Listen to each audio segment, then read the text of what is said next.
Hello and welcome to Stripping the... Oh wait, no, it's a remix. It's a D&D takeover. Everybody get on the floor, put your hands in the air where we can see them because it's a D&D takeover. It's Deni and Denz for a takeover on Stripping the Dipping. I have the lovely Deni, aka Fiagirly, on the pod today. Deni, how are you keeping? Hello. Hey. Thanks for having me. I'm great. Thank you. It's a pleasure being here. Oh, we're so happy to hear you. And in fact, we know you're a bit of a celebrity, or you are a celebrity indeed. We're very enlightened to hear some news that you're part of a project and flew out for the Spanish Grand Prix. Could you share some more and just enlighten us about this awesome experience? About the Spanish Grand Prix, you said. Yeah, I think you flew out for the Spanish Grand Prix, no? No. I had something some work to do for the Monaco Grand Prix instead. Oh yeah, Okay, sorry. Last jeez. yes. Yeah, so I was needed because of the Monaco Grand Prix. So that's why we couldn't record last week. But yeah, it's a bit of a still in the works and still a bit of like a lay low situation. So hopefully I'll be able to share soon. But the reason why we Okay. couldn't, yeah, is because I was flying literally when we had to record. I think it was Monday, 8 we were recording, and then I got to like work and I had to fly. I think it was like evening, so 7 I would be like offline from like 7. So I just really couldn't do it. It was for this weekend instead. Oh, well, you see, Deni literally is a superstar. She's like next level. Come on, guys. And again, just for those who live under a rock, know Dwayne Johnson here. Like, FIA Girly is probably one of the most reputable people on F1 Twitter. Honestly, like, I commend her so highly. She's so knowledgeable about the sport. She has great insight into so much of what's going on. And I think she's probably one of the most trusted individuals within the space. So it's an honor to have you on. But Deni, could you, I mean, I always love to ask this question to all of our guess anyway. Like, where did your love for Formula One begin? Oh, that's an interesting question. So, obviously, I know Formula One from like growing up and stuff like that, but I never really watched it as aggressively, I want to say, as I do now. I think last time I watched a Formula One race, like before all of this, and FIA Girly existing, Sebastian Vettel was still world champion. It was just like him, all cameras on him. So that was quite long ago. And then I think I got tired at some point of football, so I loved football in my life. So I think last year, 2 years ago, last year maybe, I don't know timeline very well. I was just tired of football. I was like, I want to get into something new. I want to find out something, get into something more deeply into some other sport, something. And my friends used to watch Formula One a lot, so I was like, you know what? Let me get into it. What's that about? What constitutes Formula One, because it surely can't be just cars going around the track, right? And then ever since I started finding out about like tires and engineering and aerodynamics and all of that, I just fell in love and I was like, whoa, I'm never leaving this place. And so that's how it started. It was basically me being tired of Barcelona losing all the time and being like, great, I need something else to entertain me. Well, obviously, Formula One makes a great way to fill that space. And, when you support a winning driver in Lewis Hamilton and, just the spectacle of the sport as well, going to so many different countries as well, I can definitely see the appeal. And you joined during like a great period as well. Even this the Sebastian Vettel period was fascinating because at one stage we had like multiple world champions. You had Lewis, Yeah. you had Vettel, you had Michael Schumacher still around in the earlier 2010s, you had Raikkonen, you had Alonso, which we'll get onto that L retirement plan guy Yeah. later on. But yeah, this is a great period of time to be following it and still here with us today. So I'm so happy.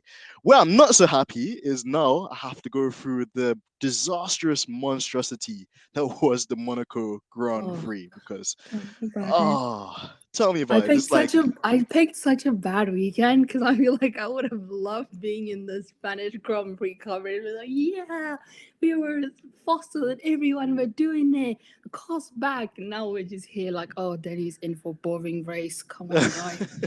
Cheer It's always up. the case, isn't it? It's always the case. And even earlier today, I was speaking to like Georgina. I said this Yeah. might possibly be the shortest episode ever in history because that Grand Prix was absolute arse cheeks, man. Like it was a 1 out of 10. Wouldn't recommend. It was a snore fest. But I mean, there are still a few takes and a couple of discussion Yeah, points for us to get through. So we're still happy to do that, of course, for all of our listeners.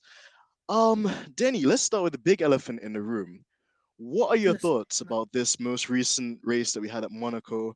Do you even believe or feel that the Monaco GP even deserves a return next year, given its limitations and a lot of the topical issues that cropped up this week once again? Here's the thing. I don't think so. Like I understand Monaco history. I'm a big fan of history, and I feel like Monaco is just standing because of that. Because that Mhm. one event that everyone wants to go to, that everyone knows, it's like going to be all glitz and glam and boats and meeting your celebrities. Da, da, da, da, da. People come from the US to go to Monaco, and it's that spot in Europe that you want to be at because you're wealthy and you have the money to, you know what I mean, I don't think it's a place for races. I was listening to a podcast this morning. I don't even remember who it was who said it, but they said Monaco is. I think it was Spanish probably. He said Monaco is a non-event literally because I feel like, and maybe we get into this when we talk about the race specifically, but drivers can do whatever they want on that track because they don't miss out on anything. They can literally drive really, really slow, and there's nothing that's going to happen to them. And so when you want to watch racing and you want you to see your driver come from that P6 to P1 and winning the race and maybe cool strategies and stuff like that, Monaco isn't that race the race for that. You're never going to get that from Monaco. I personally wouldn't mind if it wasn't there. But if someone invited me and said, "Hey, do you want to come down to the paddock in Monaco?" I was like, "Yes, I'm there on the next flight." So it's more of like you being there, the experience, or everyone flashing photos and all that, not more for sitting at home and being like, "Hey, yeah, let's watch Monaco." That's my take on it, at least. No, I definitely agree with you on that one, Denny. And it's for me as well kind of a mixed bag because on one aspect, yeah, I get the commercial aspect of it, and it's like one of the most prestigious, and it's pretty much the crown jewel on the calendar in terms of high prestige events and the hype that goes around it. I guess also it's one of the shortest laps on the calendar, and just the element of it. I think Nelson Piquet once said quite happily that like driving around Monaco is almost like riding a bicycle in your living room, which is a great analogy. Shout out to Yeah, Nelson there. But yeah, I mean, I see the appeal in terms of the challenge and also just like what opportunities it gives the celebrities, for example, to go and to be so close up and personal with the cars. But as yeah, you were said as well, you're completely spot on with that too. Like in terms of just the watcher from home or just like the average fan, I feel yeah, that the cars and the racing almost has been quite like I guess dated in terms of just what we're seeing in terms of the content. Not really many overtakes over there. Again, the cars in the aerodynamical sense have improved in terms of cars being able to follow each other. But then in terms of this practical kind of like low speed corners and very tight chicanes and 90-degree corners yeah, and street circuits, they're very cumbersome and like very difficult to drive even in slow speed conditions. So that was one thing. And then what annoyed me as well, I wanted to delve in with this a bit with you too, Danny, is this the narrative behind it because due to some torrential rain that came in, the FIA for some weird reason, like for me as well, I wasn't too happy about this. They delayed the start of the Grand Prix. Some were saying mm, it could be due to some technical issues with the lighting system for the lights to go green. Other people were saying that there was really a heavy bank of rain and they didn't want to send the drivers out in those conditions over safety concerns. But just generally speaking, too, just Martin Brundle and Crofty when they're in the commentary box, like, oh no, this isn't on, it's not acceptable, we need to get a race on today, blah, blah, blah, blah, blah. But then if I rewind maybe 6 or 7 months ago when we were at Spa, the narrative yeah, with the media was completely different and they couldn't yeah, give a monkey's about whether a race was supposed to be driven or not. It only yeah, seemed to me, in my opinion, that Crofty and Martin Brundle were so vocal this time is because they know that in terms of the commercial aspect, if a race was not to be run at Monaco, then all the high profile people that paid the money or even the TV and sponsors and stuff like that, it wouldn't be a good look. So what's your yeah. take on that too?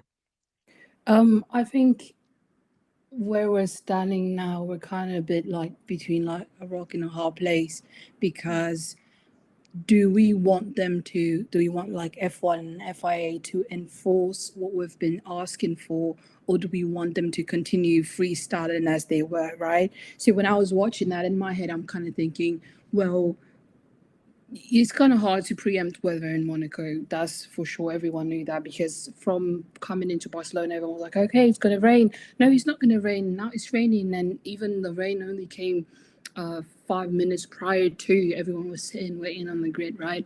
So I think it's something even like Horner mentioned is like you can argue both ways and say, let's start the race as it is, and then if it comes down to it, we'll put a safety car, put everyone inside, or just wait out until it's a little bit better. So what is the right decision, right? I think, in my opinion, it's a hard one to tell, but in my opinion, I think waiting out is always the best decision, especially after Spa, because we got a shit show of a race last year, which was them just going around in safety cars. And what if that was to happen again in Monaco? What would have been the fans' reactions? Would it be, hey, you were putting danger, the drivers in danger? Why are you putting them out there? And we know, like you were saying, Monaco has these tight corners. It's very slow, but it's also very tricky to go around the track, right?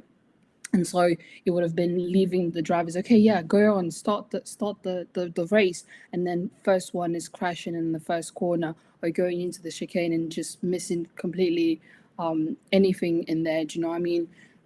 So I think waiting is always, I'd rather prevent than be sorry for it after. Mhm. So I think waiting now was probably the best decision in that circumstances, because it did start raining a lot and then they just didn't know what was going to come after that.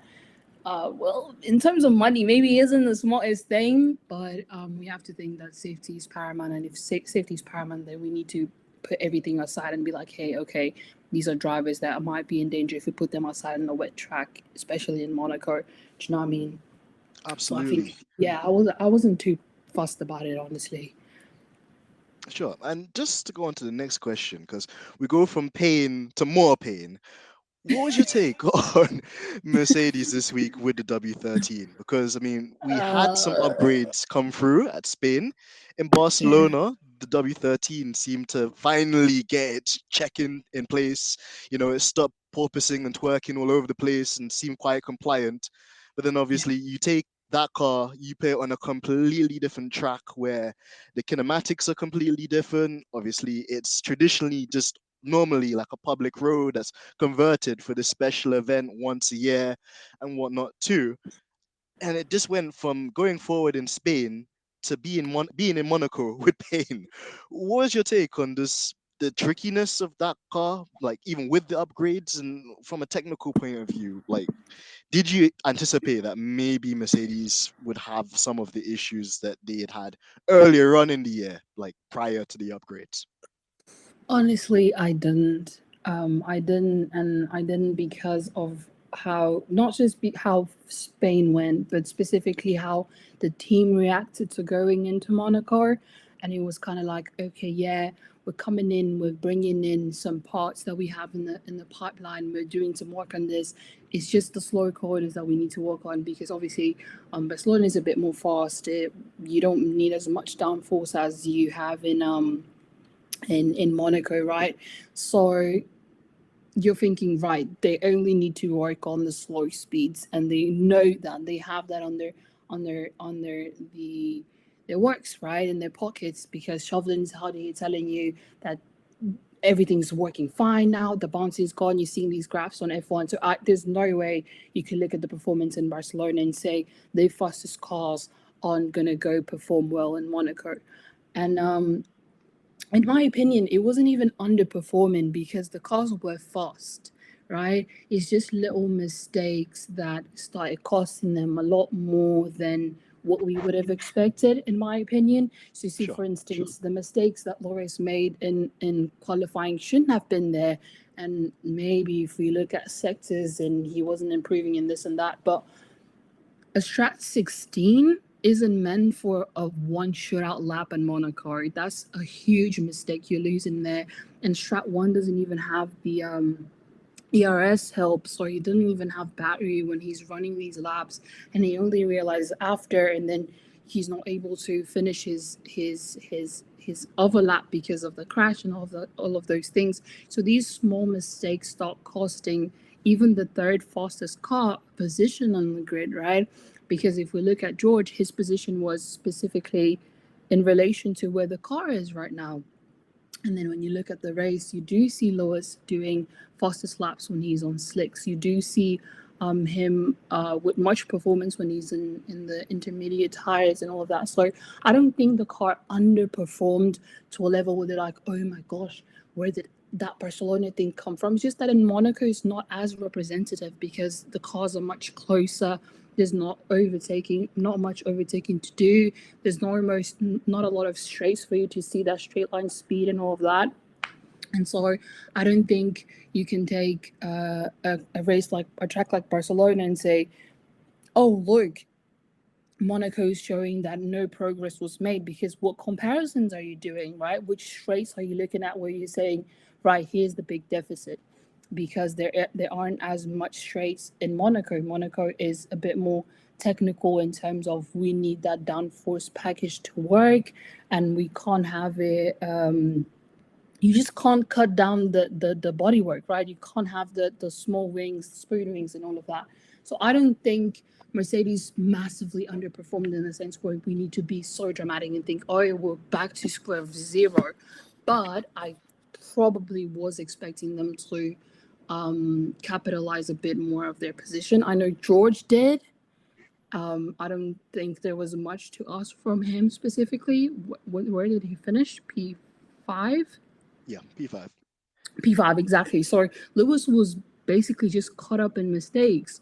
But if you're only as fast as your second driver, then you have to ask who is the second driver. And if George is the second driver, then Mercedes is in a great position. Absolutely, and I agree that it's great that they've got two drivers, which it doesn't matter if it's on a Saturday or a Sunday, they can both pull out the goods. And where probably a lot of people underestimated George, because out of all the kind of I like to call them uni graduates, that whole kind of clique of Albon and Yeah, Leclerc they and just like coming in Lando. from high school. Exactly, it was always like George that unfortunately was like the ugly duckling. He was like the last one out of the nest to finally get like, a drive in a works team and get that big call, to the manufacturer. And ever since he's come in, I've been one, impressed with obviously the performances on track, but two, just how level-headed and smart he is, especially when it comes to the media, because we know you've got the Oof, likes yeah. of Brittany Rosberg out there trying to, create like an artificial How drama to or bait trying to him. exactly, with leading questions that, could create frictions between them. And again, he's just kept his head down and he knows his assignment. He knows that ultimately in the future, he'll be the lead driver in that team. And ultimately, you've got an I'm going to say it as always, 8 world champion there. And there's so much you could learn. So it's not necessarily about like trying to be the big dog or trying to take control or I'm the captain now. Shout out to Captain Phillips, great movie. But it's about just essentially, just learning your craft and really finalizing everything you need to do. So it's been great for him. And I'm happy with the response that you said as well, Deni, because yeah, it's very easy to kind of look down on things. And I think that when it's always the case that when Lewis, isn't quite at the top or if he's not in first place, everybody's there ready to like try and kick a man down whilst he's on the floor. But I Yeah. know his nature. He will just use it as like more fuel to push him to go even harder, to spend even. And I know he's spending an incredible amount of time in the factory, in the simulator as it is, but even more so, he's just hungry. And I just love that's one of many millions of things I could talk about. But this isn't strictly a Lewis Hamilton episode, so maybe we'll have to do that for another episode, Denny. But on to another thing that perhaps ruined Lewis's weekend is hashtag, I'm gonna call it hashtag Alonso Gate, hashtag El Retirement Plan. That man should be in old people's care home because imagine Marcus Ericsson won an Indy 500 before this guy and his expired sauce could. I couldn't believe what I was watching, Danny. I was like so frustrated when Yeah. Lewis was there. The red flag had offered him the opportunity to get the front wing replaced. They were back out there again. And then I don't know if it was Alonso strategically backing Lewis into Ocon because we had learned at that stage Ocon was going to get the 5-second penalty. I don't know if it's egotistical thing, because if people know about the history of Formula One, they'll know that when Fernando Alonso was the reigning champion, Lewis Hamilton came in his debut rookie year and wiped the floor with Alonso. So he's always had a chip on his shoulder, and he's always been very passive aggressive in his compliments and his like aura about Lewis. I don't know, maybe if I was to be completely neutral, if he was just trying to manage his tires, because we know that Pirelli brought the softest compound of tires you could possibly bring for this season's Grand Prix. And in previous seasons, we've seen the leaders like try and go very slowly on medium tires or hard tires just to make sure we get that life. And on top of that, there was some uncertainty as to whether or not they would go the full 77 laps, or it was going to be a timed event capped at 2 hours. So, any thoughts on just that whole bizarre situation? I think as a Lewis fan personally, like I wasn't especially when I'm watching the races, I have a few screens up, and one of them is Lewis's onwards. And so when he's like, "What is this man doing? He's going so slow," and Bobby's saying, "Yeah, he was told to kind of do some tire management." I'm kind of hearing like, "Hey, okay, good, do some tire management at the back of the grid. Let us through." So that's what I'm thinking in the moment. I'm like, and Lewis is thinking of like a second pit stop because they want to jump him and all of that. So you also get frustrated, you also get livid, and you're kind of like, oh, what is he doing? So in the moment, I think I was like, I really hate this man. I need him out of the way. And especially when you compare it to, so, and this is something that I even wanted to touch on when people say, oh, Mercedes is so behind, da da da da. It's kind of like Georgia was up there, right? And obviously Monaco isn't the track for you to be overtaking drivers, but look, so is Lewis. Lewis wasn't far behind, and the only reason why maybe they weren't as competitive, and understandably Monaco isn't the track you overtake, was because he was sitting behind a driver that didn't want to get as close. Do you know what I mean? So personally, I today with like hindsight, maybe a fresher mind, for the circumstances, I would say, okay, he was fine. Alonso was fine to do his tire management. I think he came out in the media and he did say that they had the concerns that the yellow tires, that the medium tires would rain and they wouldn't last the thing. And they also want to get points because I think Alonso has been having a really tough season and he hasn't been in the points as much as Ocon, for instance. And then he tried to push once he heard that Ocon was in a bad situation with the penalty. But in the moment, I was kind of like, look, we have a race here. And the reason why we're even sitting in this position is because we want a race. So get your ass, like get your wheels turning, start doing something about it. But I think even Lewis at some point just gave up, but like not necessarily like he just gave up, but like he also stepped back and was like, you know what, I'm not gonna bother and waste my tires if no one is doing anything about it, because Monaco is just about that. It's just following the train. And when he realized he was just going to be following Alonso, I think he dropped a few seconds, so much that Alonso even clapped back and was like, oh, when I started to push, Lewis didn't want to push. Well, of course he didn't want to push. What is he going to do when it's only 10 minutes left and you've only now started pushing? Do you know what I mean? Like there was still options. There were still times where they could have done something about it when Lewis still had fresh tires. He could have overtaken at some point and do something. I don't know, just be at the front, closer to Lando and George. And Alonso prevented them from doing that. And so, fair enough, fair game. It's his race. He wants to keep that position, be in the points. We can't really point fingers as much. Sure, we can be upset because as Lewis fans, we kind of want to see our driver do something about it. But at the same time, what we have to ask ourselves this objective question, which is, what could have Lewis done had they been closer to, say, Lando or George, right?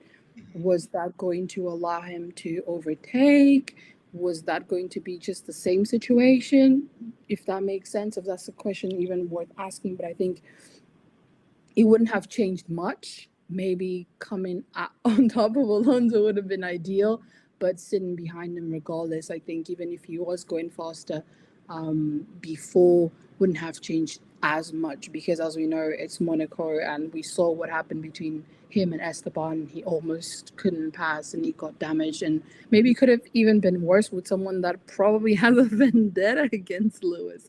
They could have ended up in the wall or something, you know. So yeah, today with a clear mind, I'm just like, okay, whatever, we move on. But in the moment, I was livid. I was shocked that was even happening because gap. It was literally two completely different races. It was the leaders in front, one end of the track, and then Alonso and everyone else at the back. I don't know if you guys saw the little graph that people shared, the tracker of like the drivers on the left side, Paris, Norris, Leclerc, Sainz, Max, and all of them, and then Alonso and everyone else on the right side because he literally held everyone back. Honestly, like yeah, it's just crazy just to see that almost it was like Formula A and then Formula like Alonso train because it was ridiculous just how much he had backed off. And actually, I know that we got onto Alonso a lot, in the heat of the moment in relation to what he was doing, but Yeah, indirectly, I think I actually served a bit of karma because he inadvertently screwed over his teammate Esteban Ocon, he like ever so did. slightly. Because He did he backed because of Lewis, yeah.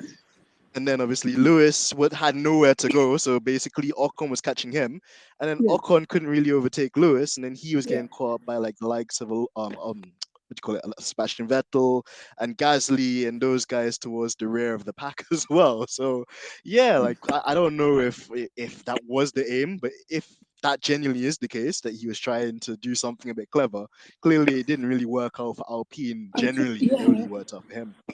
But I also just think like in general as a racer, I think you're expecting yourself to like be up in a standard that you want to be. You want to race your best, and I don't think that was in his best. And even when you're nursing your tires, I think you can do it in a way that's like competitive, that's a bit in I would be somewhere. Do you know what I mean? And like Sure. if he's sitting behind Norris or Russell, he could have gone for something. He could have tried something and then said, okay, guys, we didn't manage. Let's do some tire management now instead of starting so. Because his comments are even stupid to even read back and saying, oh, so I managed my tires for the first 10 or 15 laps. And then I started pushing. Well, you're starting to push when everyone's finished the race. Now you're trying to play catch up. Do you know what I mean? Like, it makes absolutely no sense. And seeing that as someone that wants to see people race is kind of like, one, you're not being a team player because you screwed over your teammate that has a 5 second penalty and can't overtake Hamilton. Two, you're like not you're doing a service as a racer. Maybe you don't care, but it would have been nice to see you at least try get that P6 or that P5, and you didn't even bother to do that. So I don't know, second time world champion. Maybe you want to go back to IndyCar or something. If you don't want to And be maybe not racing now, here. Denny, because Ericsson's just won an Indy 500 before he could, which is just wow. The same Ericsson hit us. Ericsson managed to actually win an Indy 500 before Alonso. So now I know whatever it is, that triple crown's always going to be a bit tainted for Alonso. Put it that way. But I also wanted to get into someone else's pain because I feel it deeply for Charles Leclerc.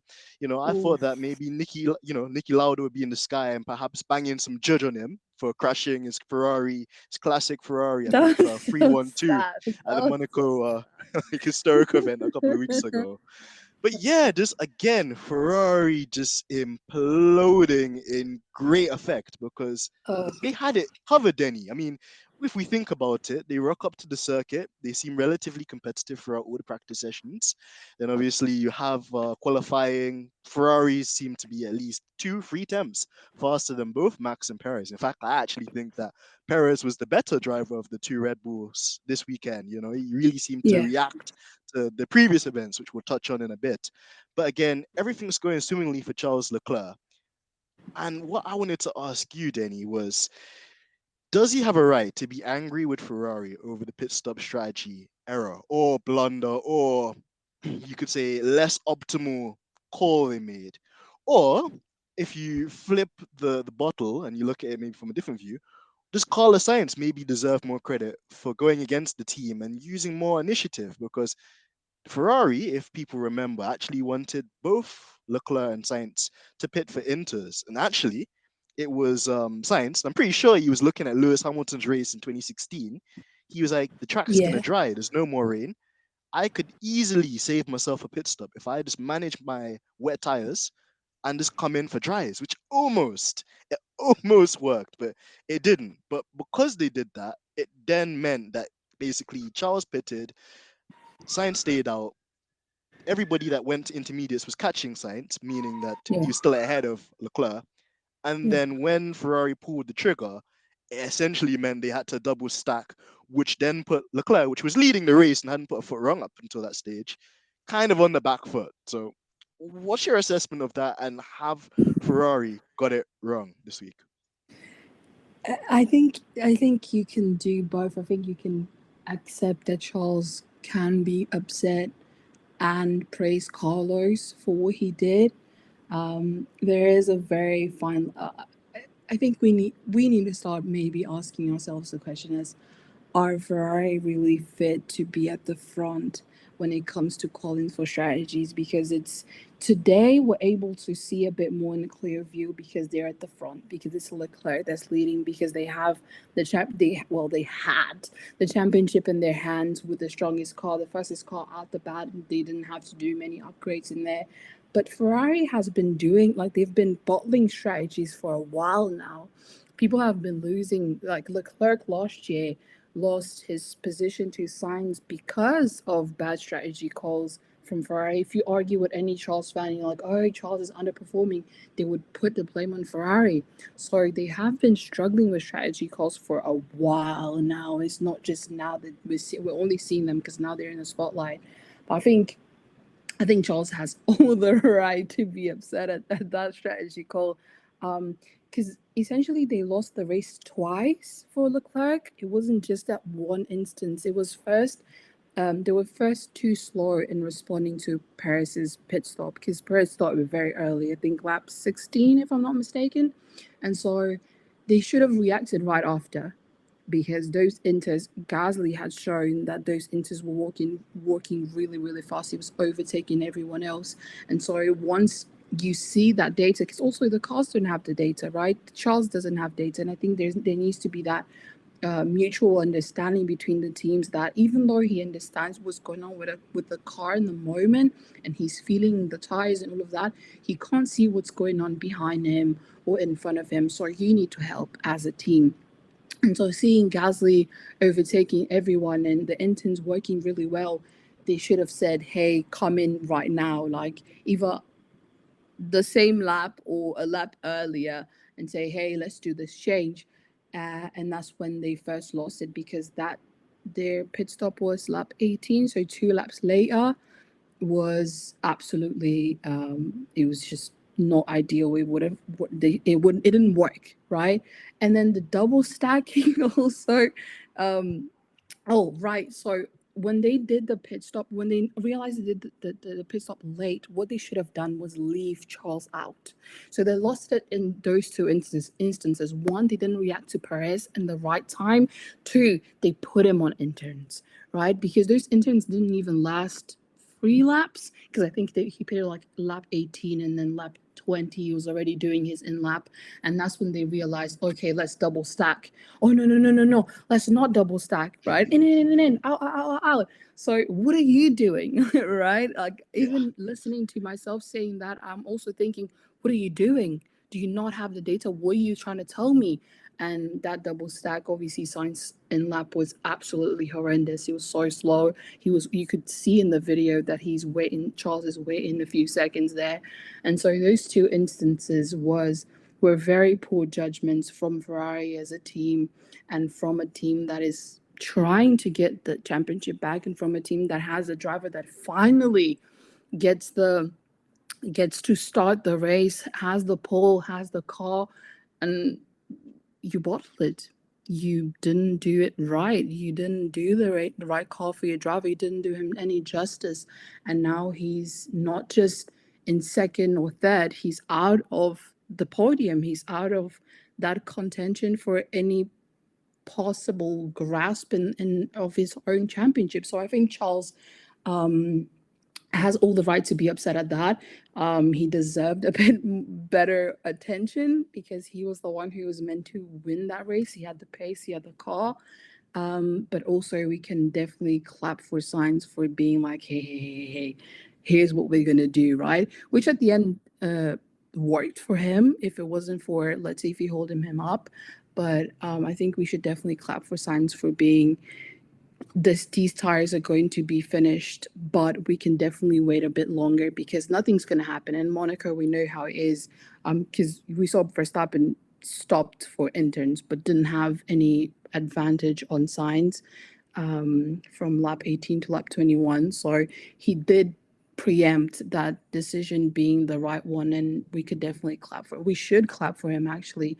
And I feel like if it wasn't for that little bug, which we should get into, of Latifi being in front of him as a back marker, I feel like he could have tried to do something with Perez in front and maybe get the win for Ferrari this weekend. So true. And you know what? I have to give Sainz some credit on the back of the wonderful things you're just saying there as well, Denny, because he's had a rough start, hasn't he? I mean, he's Yeah. finally in a car that could win a championship. It's competitive, and he really does seem to take a bit longer to adjust to this new Ferrari, to be able to string the performances. And even if it's a case of not being Leclerc, then the best thing you could then do is finish second, which, Yeah. a lot of the times he's just been shy of, or, he had that really erratic qualifying in Australia where he didn't qualify well, then threw it off the road in the first couple of laps.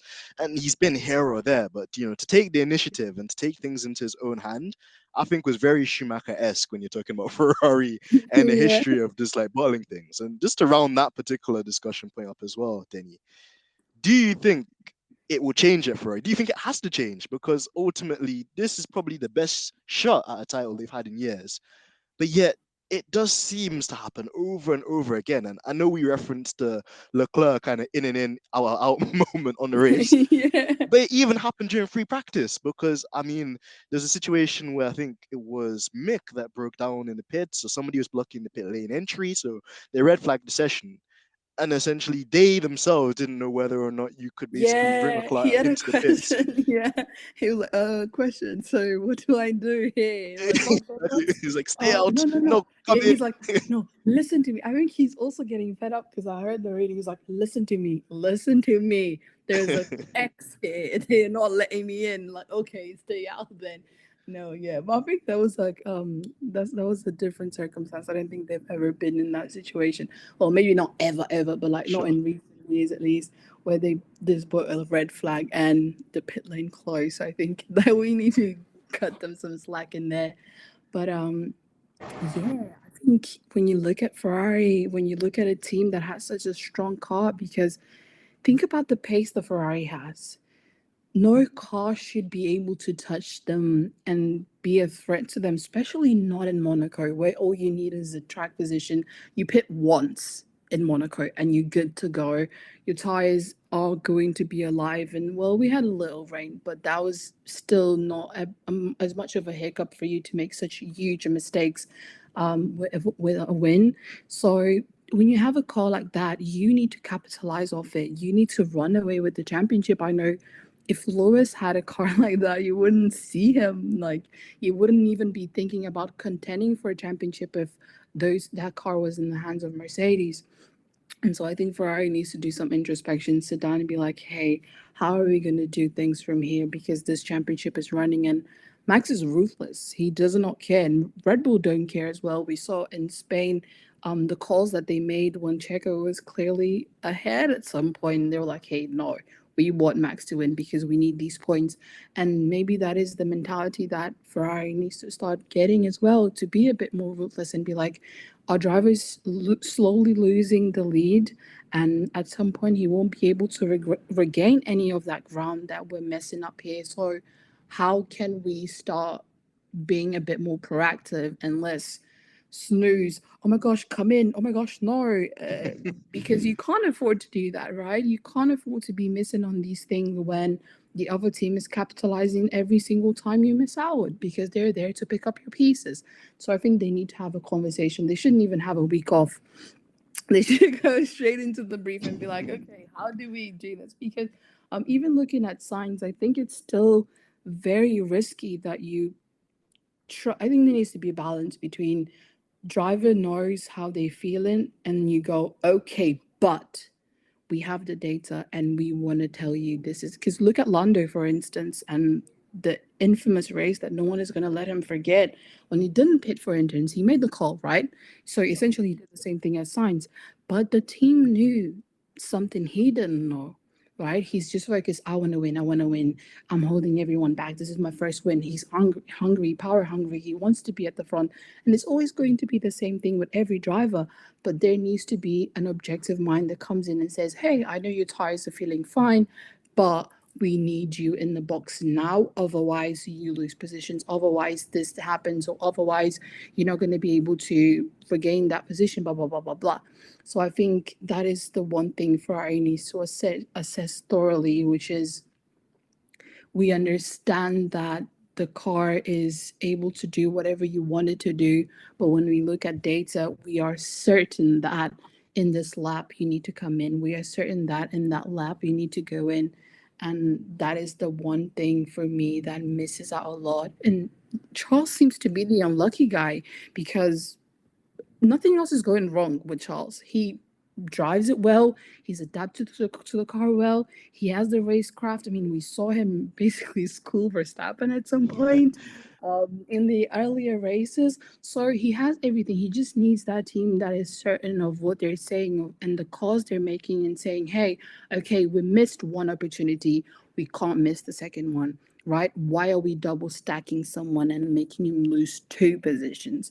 Do you know what I mean? So I think that ascertains for from the team is what they're missing because they have the driver of that. It's a Charles is the future world champion. Let me tell you that he has the caliber, he has the racecraft, he has the confidence, but he can't. It's not a one man show. Sure. And it's one thing I say a lot. F1 is not a one man show because you don't put the drivers in the car and just let them go vroom vroom for 70 laps. They need you as much as you need them. And you, I mean the team. And so I think they need to assess, hey, how can we learn from these mistakes? And I think it's maybe a little too late because they should have started doing that last year when they started messing up all these strategies, even when they were at the back, right? So there needs to be a serious conversation in the Ferrari powerhouse. Otherwise, you're not going to get a championship fight. I agree, and it's a strange one with Ferrari because usually they're quite ruthless, and we've seen like definitely in like the 2010 era that they were very ruthless. We saw many different race directors there. We saw many different, like chairmans and CEOs and whatnot at Ferrari too. It really is business there, and for them to kind of have it in their hands like you've mentioned, and for them still to not get it 100% right, there's no excuse, and there's nothing for them to really fall behind when they've had these extra years to kind of get everything right. With this new regulation of car, they obviously took a step back with the 2019 engine infringement, where they were told that Yeah. they had to stop what they were doing. But they've had time since then to even perfect that, whilst they've not been in a championship fight which has been as intense as Red Bull or even Mercedes. So there wouldn't be an excuse. And I think if they don't win the championship this year, that would be inexcusable for them. So Yeah. definitely one to watch. But Denny, it's like you're a fortune teller, It's like you and all the guests. I'm afraid that you can see what's on my computer because you can foreshadow what I was actually going to ask next, which is also Mr. Senior Perez. And this guy, Denny, I can't lie. I'm getting jiggy with this guy's story because Red Bull clearly don't see him as the number one. They see him Yeah. as the side piece. They see him as Yeah. the coleslaw. They see him as like the gravy. They see him just, as just ancillary. And my Yeah. guy said, you know what? You want to disrespect me, Big Sergio El Chapo Perez? Are you mad? Nah, Let me hold this. crash into Q3. Exactly. Let me, you know what? Let me live my own movie. And personally, even from the outside looking in, I love it because at this point, he's gonna give Red Bull some issues. My personal thing is I think that the kind of pushback, the kind of like side kind of tactics from Horner, Helmet, and the rest of them at Red Bull, where they're saying, well, we're going to give the drivers equal opportunities, but they're not really equal opportunities. Yeah. And yeah, if you do well, that's great. But yet they always give Max the better upgrades, the Yeah. better race strategy and whatnot as well. It's so good to actually see Perez still just stick it on them, man. And he's here. I think he's here. I don't think he's going anywhere. Whether or not I think he has it in him to actually go the entire season remains to be unseen. But again, just Denny, the question I wanted to put forward to you is: do you feel he has what it takes to put forward a championship fight towards Max for the season? And what do you preempt Red Bull going to do in this situation if his incredible form continues to go into the next couple of races? Um, Here's the thing. Again, Formula One is not a one-man show. Perez needs his team just as much. And so I don't think Perez has a chance of even being in contention of anything so long as Max has just as fast car. First is, let's touch on what exactly you said. Max always gets the car. It's always going to be, okay, Adrian Newey found a very imaginative way of saving weight. Now we have, I don't know, NASA engineering and stuff like that. It's going to go to Max, right? He's going to be the one to test. He's going to be the one to probably win a race in it. He's going to be the one who's going to get it for 2-3 races straight before Perez even thinks about getting it. And so they stop Perez at some point from doing basically anything when they say, we are going to put all our eggs on Max's basket. And they've made it very clear, and I think it's something that Perez himself understands, that he might get a few wins, but is he going to fight for the championship? Probably not. Verstappen's early, their point difference isn't big. It's not huge. And even if you look at Spain, for instance, if Verstappen's not able to pass, why aren't you letting Sergio pass? Do you not want to maximize points for your team if you have a driver on fresher tires? You didn't do that, right? They didn't do that. And so I think that was a testament. And I think there is something fundamentally wrong, but it was a testament to them for us, from them to us, or from them to Perez or to Max, whoever it was, that they do have a favorite driver. They do have someone they want to win, and that someone is not Perez. And I don't think we will see him in championship contention so long as they can give Max a good car.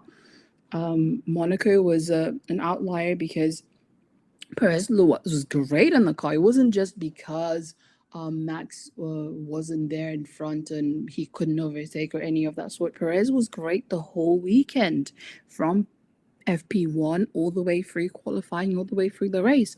And he capitalized off of that. And I think Max just had the wrong foot in with the car this weekend. But best believe if Max by any chance managed to overtake Sainz and was behind Perez, they would have called team orders. It was only a matter of time until they said something like, oh, Perez, your tire is boxed once again, or something, or came up with something in there. But if at any point Max found himself behind CHECO, they would have told him to move aside and would have given that win to Max. And I have no doubt that this is what we're going to be seeing for the rest of the season, because Red Bull doesn't have two drivers that they believe will win championships. They have one, and the other one is just a driver that is finally keeping up to par to Max, because it's all they've wanted, right? Since they started nurturing and nursing Max and saying, this is the great white hope, this is the world champion that the world needs, this is the one who's going to defeat Lewis Hamilton. And sure enough, Max is talented. I don't think Max is going to be gone anytime soon, and maybe that is to Perez's detriment, because if he continues to be this strong and this fast and this driven, they will make way for Max to win. And so since they started nursing Max that way at Red Bull, all they wanted was a second driver to fit the car and bring points home. That's all they wanted. They don't care if this driver is mad, upset, throwing fits or anything. Da, da, da, da. They don't care if they're championship caliber or not. As long as you can match Max in a sense where Max is finishing one, you're finishing second or third, we're great. We're good to go. And this is why we saw all of those musical chairs with Albon and Gasly during that time where they were a bit rocky because they want someone that can just match their champion. They don't want another champion. They don't need another champion because they know they can do anything they want with that one car and get Max to win. But they, unfortunately for them, it's a two-man race as well. They need a second driver. And for them is as long as we can get like a pawn that can move the car really fast, we're good to go. And I think that's what Red Bull second drivers need to understand is, hey, as long as Max is in good form, as long as Max is able to capitalize, they will prioritize Max. And I don't see that changing anytime soon.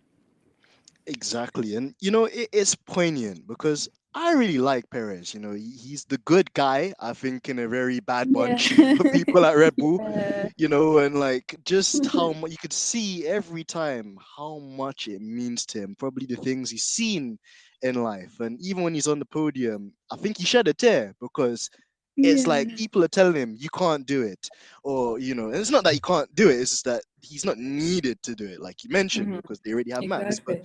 just the mere fact that you could have a good weekend and like show Red Bull, look, I'm here, I can do it. I'm one of the good guys too.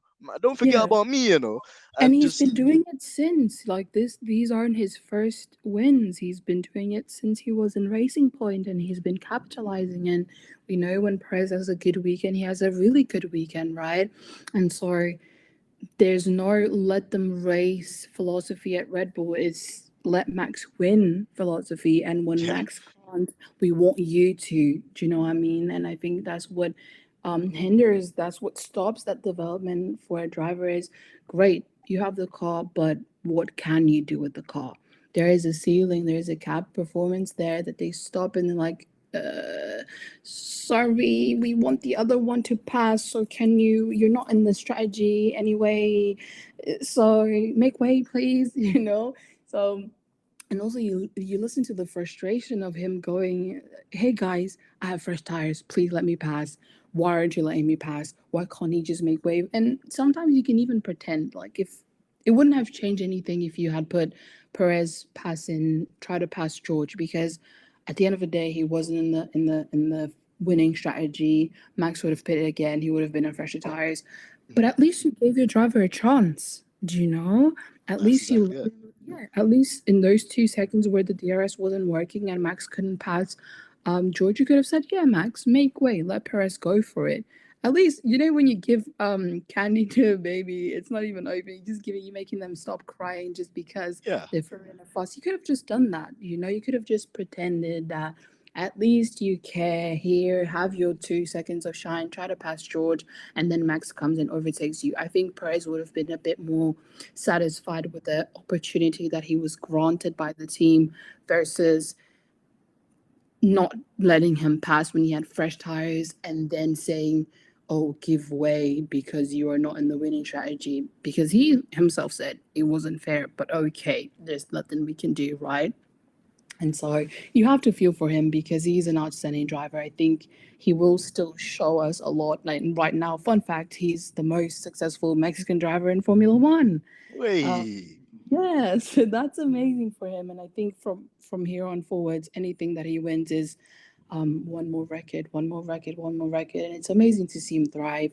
It's great. I think he might sign a new deal with Red Bull. I think I saw something like that after this race, which is amazing for him. But it's just unfortunate that he's also next to a machine that is Max Verstappen.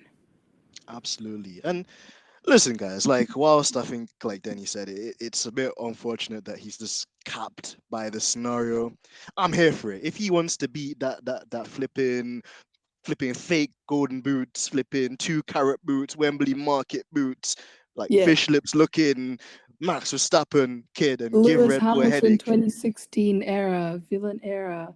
If Max if Max wants to overtake me, come get me because I'm not slowing down for no Max. Exactly. Like, I'm here for it, honestly. And I commend Perez for his braveness. And like we said, like, maybe it won't result in him winning a championship, but again, if he can just give Red Bull more than enough to think about and just keep his head in the window, I think that he's going to be undeniable in certain races that we have coming up. So definitely. Well, to move on to another driver, Denny. See, I didn't want this day to come, Denny, but I think I might have to smoke a Mick Schumacher pack today because what is he doing? What is he doing? Like, come on, my guy. Like, this is the Oh, seventh race of the season.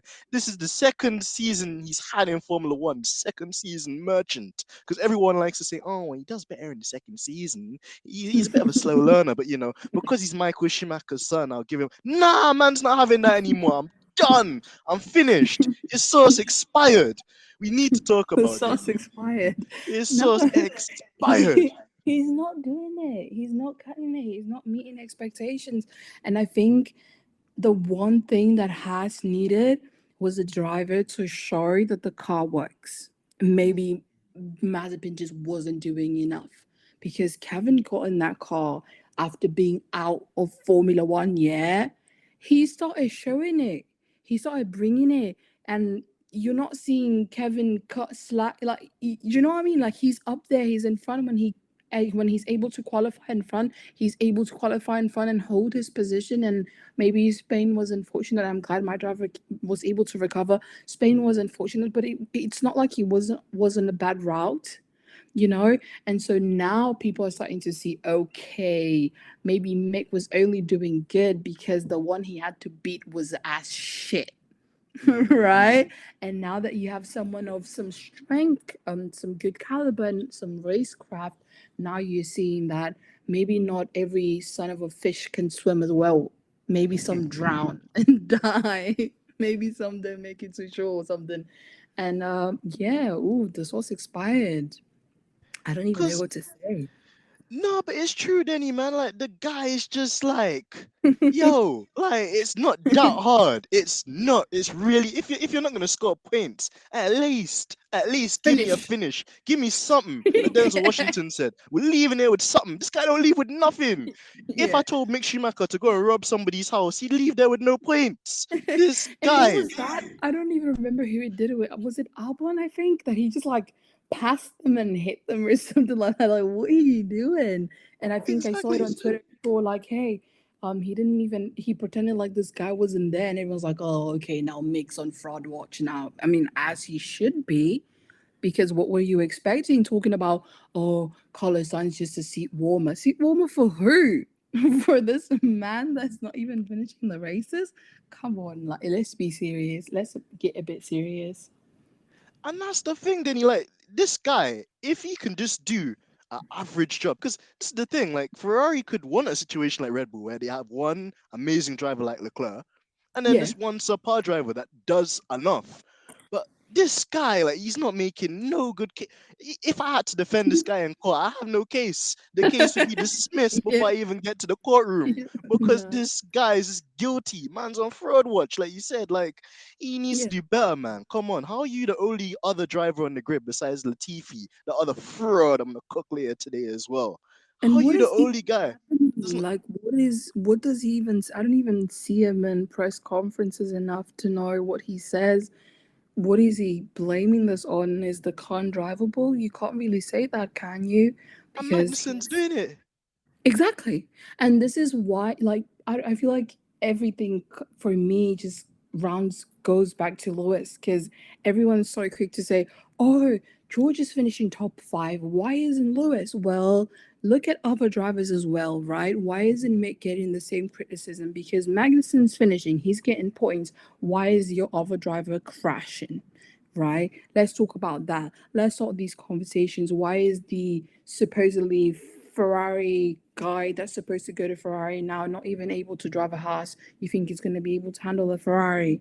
Come on now, like, let's get serious. Don't joke, you know. And these are the conversations that people don't have with other drivers, but are so quick to judge when it's like, oh, Lewis Hamilton, because you want to just tore him down, tore him apart, and not give him his credit as a 7-time world champion or 8-time world champion, as you would say.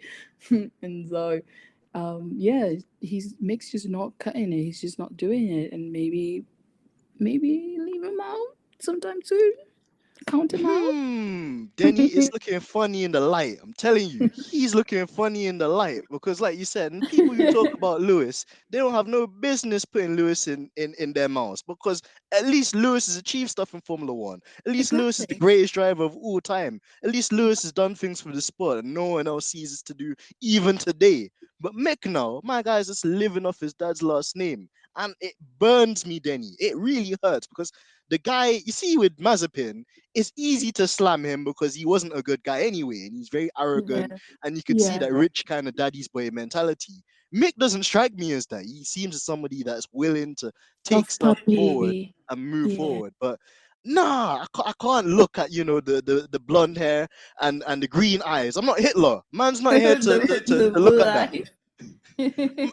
Man can't just look at that. Man have to get results from me too, and he's not cutting it. And the next one, Denny, I might as well actually make a second spliff for this guy too, and I smoke him as well. That honey badger turned retired kangaroo. Oh, let's have that conversation. What is going on, Daniel Ricardo? What is going on? No, no, no, no, no. Because what really upsets me is not even Daniel himself, is the way people are reacting to him not meeting expectations. Daniel Ricardo is not your average rookie. Like, granted, we just said Mick is his second season. This man has been in F1 for what, a decade? He's won races in harder cars to drive. Those Red Bulls are no easy machines. That man's been driving Monaco like crazy, winning and being on podiums year after year after year. Why can't you find grip with a McLaren? Why is a guy that's not even 100%, that's sick, tonsillitis, whatever Norris has come down with, why is he smoking you? Why can't you this is a new car, right? You were part of development. Why can't you find grips with it? Or he wasn't part of testing. Okay, it's been 6 races, 7 races. At some point you've done enough practice for you to know your car. Do you know what I mean? And he's getting paid loads of money. He has a really, really, really fat contract with McLaren. Of course, sponsors are going to start asking questions. Of course, team principal is going to start asking questions. Of course, CEO is going to start asking questions. And people are just finding excuse after excuse for Daniel Ricciardo. Stop doing that. Mm. Stop doing that, because we need to start having this conversation. He's not meeting expectations. And the expectation was McLaren was going to come back up and have a leader. Daniel Ricciardo was going to be that leader, right? Right? Because Norris is still, granted, he's been in a while, he's learned a lot from Carlos Sainz, but he's no race winner. He doesn't have a win to his name. He has a few podiums, yeah, but he's still very young. And McLaren coming back, they want to have someone that's going to lead development. Turns out Norris is being that guy for them. Of course, they're going to start talking. Of course, interviews aren't going to be all positive, all glitz and glam, and oh my gosh, Ricardo, we love him so much. At some point, they're going to start criticizing and saying it's not easy. Daniel's not comfortable with the car, because that's all true. And I don't understand why people are getting so defensive and saying, oh, this team doesn't care for him, blah, blah, blah, blah, blah. It's all in his hands. It's not like he's doing great with the car and everyone's just slagging him off. No, they're rightfully saying this man is not delivering. He's been out the points for 90% of the races, or 80% of the races that we've had so far. That is no race winner attitude at all. What is it so hard to come to terms with the car? Why aren't you coming to terms with the car? This is exactly it, Denny. And I mean, it's like Marvin Gaye said, "What's going on?" That's a great song, by the way. But honestly, what is going on with this guy? Because you hit the nail on the head with everything you just said there, Denny. Like, he gets a blind, whilst other drivers, any kind of slip up, whether it's Sonoda, whether it's Lewis, people are ready with the pitchforks and whatnot. But when it comes to Yeah. Daniel now, my guy gets a blind week in, week out, and it's just not on. It's not on at all. And Denny, he's in a lot of trouble because where does he go from here? Because he's definitely, as long as Helmut Marko's alive today, he's never going back to Red Bull. You can write that off completely.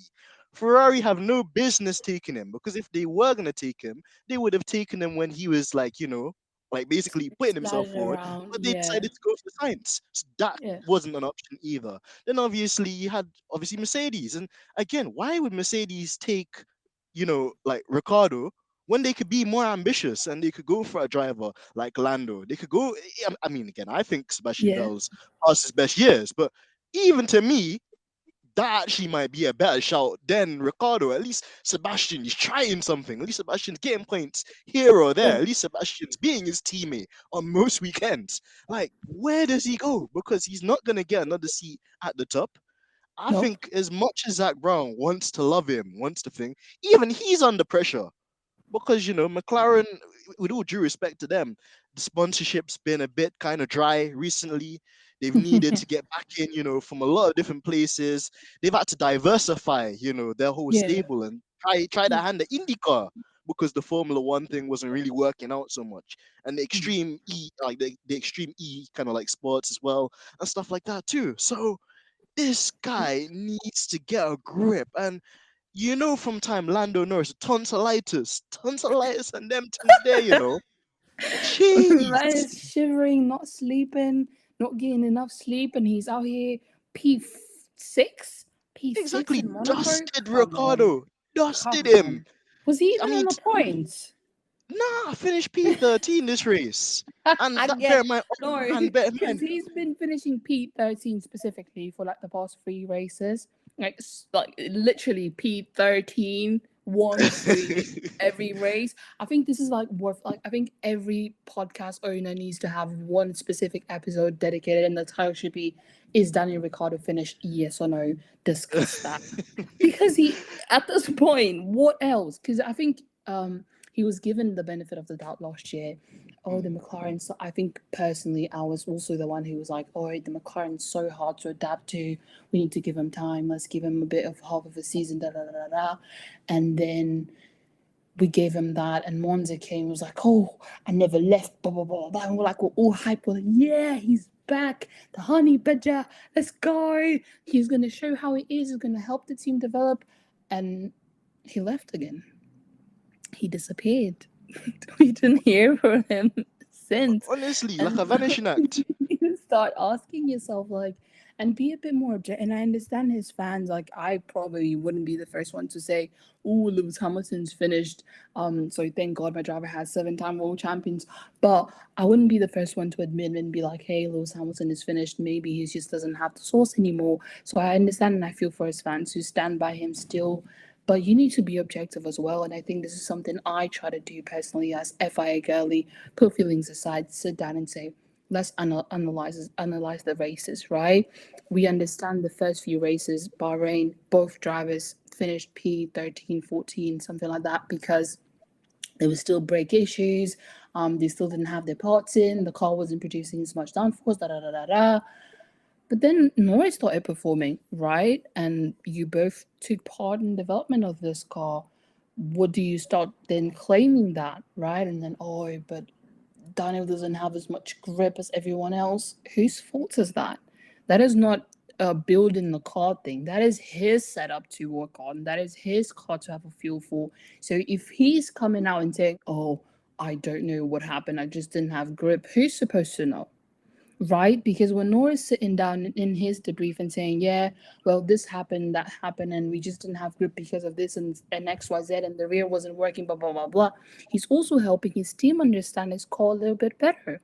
He's also helping himself with setup because now he knows in previous race this didn't happen. Now let's change this, let's do that, let's try something else.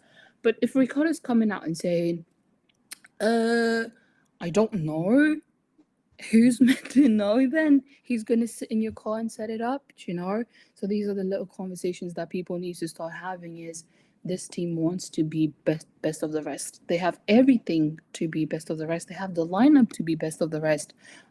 Ricardo has the caliber to be fighting with Perez, to be fighting with Sainz, to be fighting with just at the front, you know, and leave Lando to eat up George and whoever else is in those cars from the Twitch squad and all these people, I forget their names, do you know? So they have a good team to tag team everyone else to be fighting in there and trying to get those podiums and trying to be P5, P6 or P7, P8 but he's just nowhere to be seen. He's not even capitalizing 1 point, not even a P10. Come on, let's get serious. It's embarrassing, Denny. Honestly, he's looking like a rat on the highway, you know. This guy and his helmet. And again, I'm not done either. This guy's helmet suck as well. What kind of helmet design is that? It looked like a 3-year-old vomited over his helmet. Wagwan for my guy. Honestly, like, it's like he's just there for the vibes. Is it like this guy must be like the Australian vibes cartel? Because that's what he He is does. very vibey indeed. He is This very vibey indeed. But the this vibes is are it. leaving him. Like The you vibes. mentioned, like Lando's probably there, like, yeah, this could be better. We can adjust the brake bias here. You know, the car's Mm-hmm. porpoising on this corner. Let's reduce some of the Mm-hmm. downforce on this thing. Daniel's just there, like bopping his head like one bobblehead or something. And he needs to watch himself, Denny, because again, like. There's not hungry people on the grid, Denny. We know that we've got Gasly looking to free Oh, himself for from the sure. Red Bull stable, looking to get Yeah. a transfer. And on top of that, even if you look across the pond, you got the likes of Pato O'Ward in the McLaren family doing quite well. You've got Yeah. Carlton Herta, a driver that's in the Andretti stable, and because Andretti can't get an entry into Formula One at the moment, Piastri. you know, Piastri as well. Yeah, planting Yeah. Piastri, young Yeah. Piastri, just on the wings, waiting for opportunity, and then you just got this sophisticated kangaroo just there. Like I don't understand, honestly. So yeah, he really needs. McLaren is starting to ask questions, and they're asking the right questions. Is this fish fit to be in our pond when we want to be winning races? Probably not, because Lando is carrying that team right He now. really is. He's carrying the team, and you can't have a Formula One team with just one driver. Otherwise, why are we paying you 10 million for? Where's that money going? You just chilling, traveling, going to LA with our money. Come back, come develop the car, come do something. So questions need to be asked, and I think Daniel's clock is ticking. If McLaren doesn't give him up, I think he will be the one who's going to be like, "Hey, I think it's time for me to go do something else. Maybe do some music or some merch or something." But it's I just wouldn't even not. buy the merch because his helmet's trash. His merch kind of good. I think it's just very expensive, but it's kind of cool.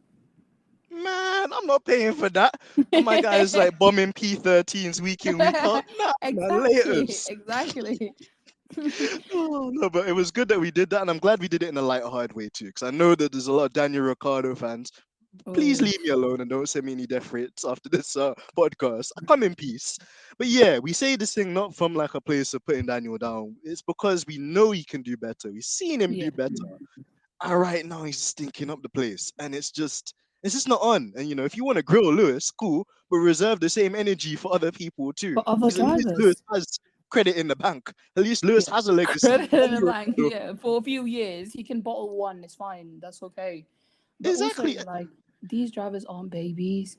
I think fans need to stop babying people as if they're coming out and going into the debrief and asking for milk and cookies. They need to hear the truth, you know what I mean? They need to be told exactly what it is. And Zach Brown was so polite when he said, hey, he's just not comfortable with the car yet. He used the word yet. What else do you want as his Hmm. fan? He's still giving him a room to breathe. He's still saying, we're still working with him. We're still try to find performance, da da da da. But as he said, you want both drivers to be up there. You want them to be close. You want them to be battling each other. And right now, they only have Lando, and it does 100% show how much of a good driver Lando is. Obviously, it's fine. He can be annoying and a prick and all of that and disrespectful sometimes, but he is a great driver. And he's showing exactly that every time he gets in that car and he maximizes that car. He's showing that, hey, if McLaren at some point gets a car that's as fast as a Ferrari or a Red Bull, I'm going to be the one bringing wins for this team.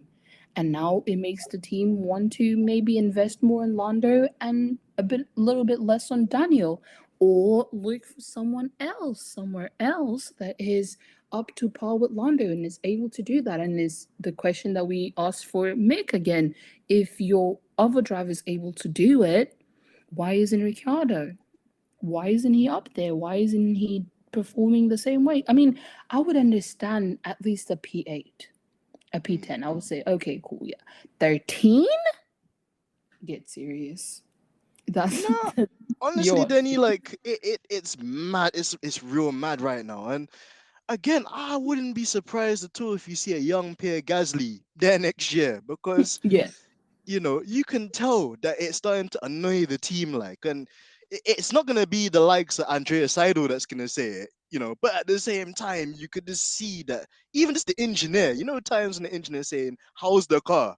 Like, they're done mentally. They've checked out with this guy because he's not Oh, that bringing was anything so to the sad. team. No, that was It was sad. harsh. I was It was really harsh. sad. I think I at was, the time it was like, yeah. oh, like, you couldn't at least check my guy was okay. But again, Denny, it's just like I understand it too. Like, yo, we don't have time to waste. We've not been performing. We haven't tasted like champagne on the top Yeah. step Yeah. consistently since we had It's like Sir you're Lewis finishing Hamilton. P13 and you still crashing, dude. Like, come on, get a career. It's the same thing with Exactly. Nick. Like, at least finish the race. At least give us something. But yeah, that was unfortunate. I think he was out of context. I think they didn't see that he had crashed. They just saw the car disappear or something like that. But it was when I heard it, I was like, whoa, whoa, whoa, whoa, whoa, wait. I know we don't like him as much anymore, but come on, now that was a Yeah. bad crash. Let's be a bit sensitive, you know. True. True. There's always a place for decency, and I agree with you. Yeah. I think my initial thing was that too. But then I was like, you know what? Nah, this guy maybe he needs a bit of tough love. Maybe he needs to go back to the school of Dr. Helmut Marko and just get some of that stiff treatment, because he needs to do better, and he's not, and that's what it is. Yeah. And people want to get on to Lewis. I don't care, because Lewis has achieved what he's achieved, and on top of that, I'm just gonna say this as well. By the way, I don't even think Lewis is doing that badly. People Yeah. want to like make out that obviously Russell's got a better result here, Russell's got a better result there, but the impact of Russell finishing ahead of Lewis is not as big of a deal to me, because they're not in the championship fight right now. If Yeah. Russell was doing something like winning races with that car and Lewis was P13, then yeah, Then we'd then I'd be like, you understand. know what? Exactly. Exactly. I'd have to take a long, hard look at myself and be more objective. But when you're scrabbling and fighting over what P5 and P6, and There's nothing to bear in mind, commend there. exactly, and like George Russell is just like, sometimes it's just pure luck. It's just a safety car Yeah, away from going exactly. in one direction. So people look at that and they want to get onto our guy, but they don't want to look at the other side of the pond where things are really starting to get stinky. Yeah. Nah. But like But this is exactly what I was saying when I was talking about Monaco is the performance of the car is there. Is mm, people are not putting into perspective that Monaco is a train that people are following. So go back to how they qualified, go back to where Lewis qualified, go back to how he qualified, right? So Lewis is sitting first with the wrong strap mode and then he couldn't even pull on a decent lap.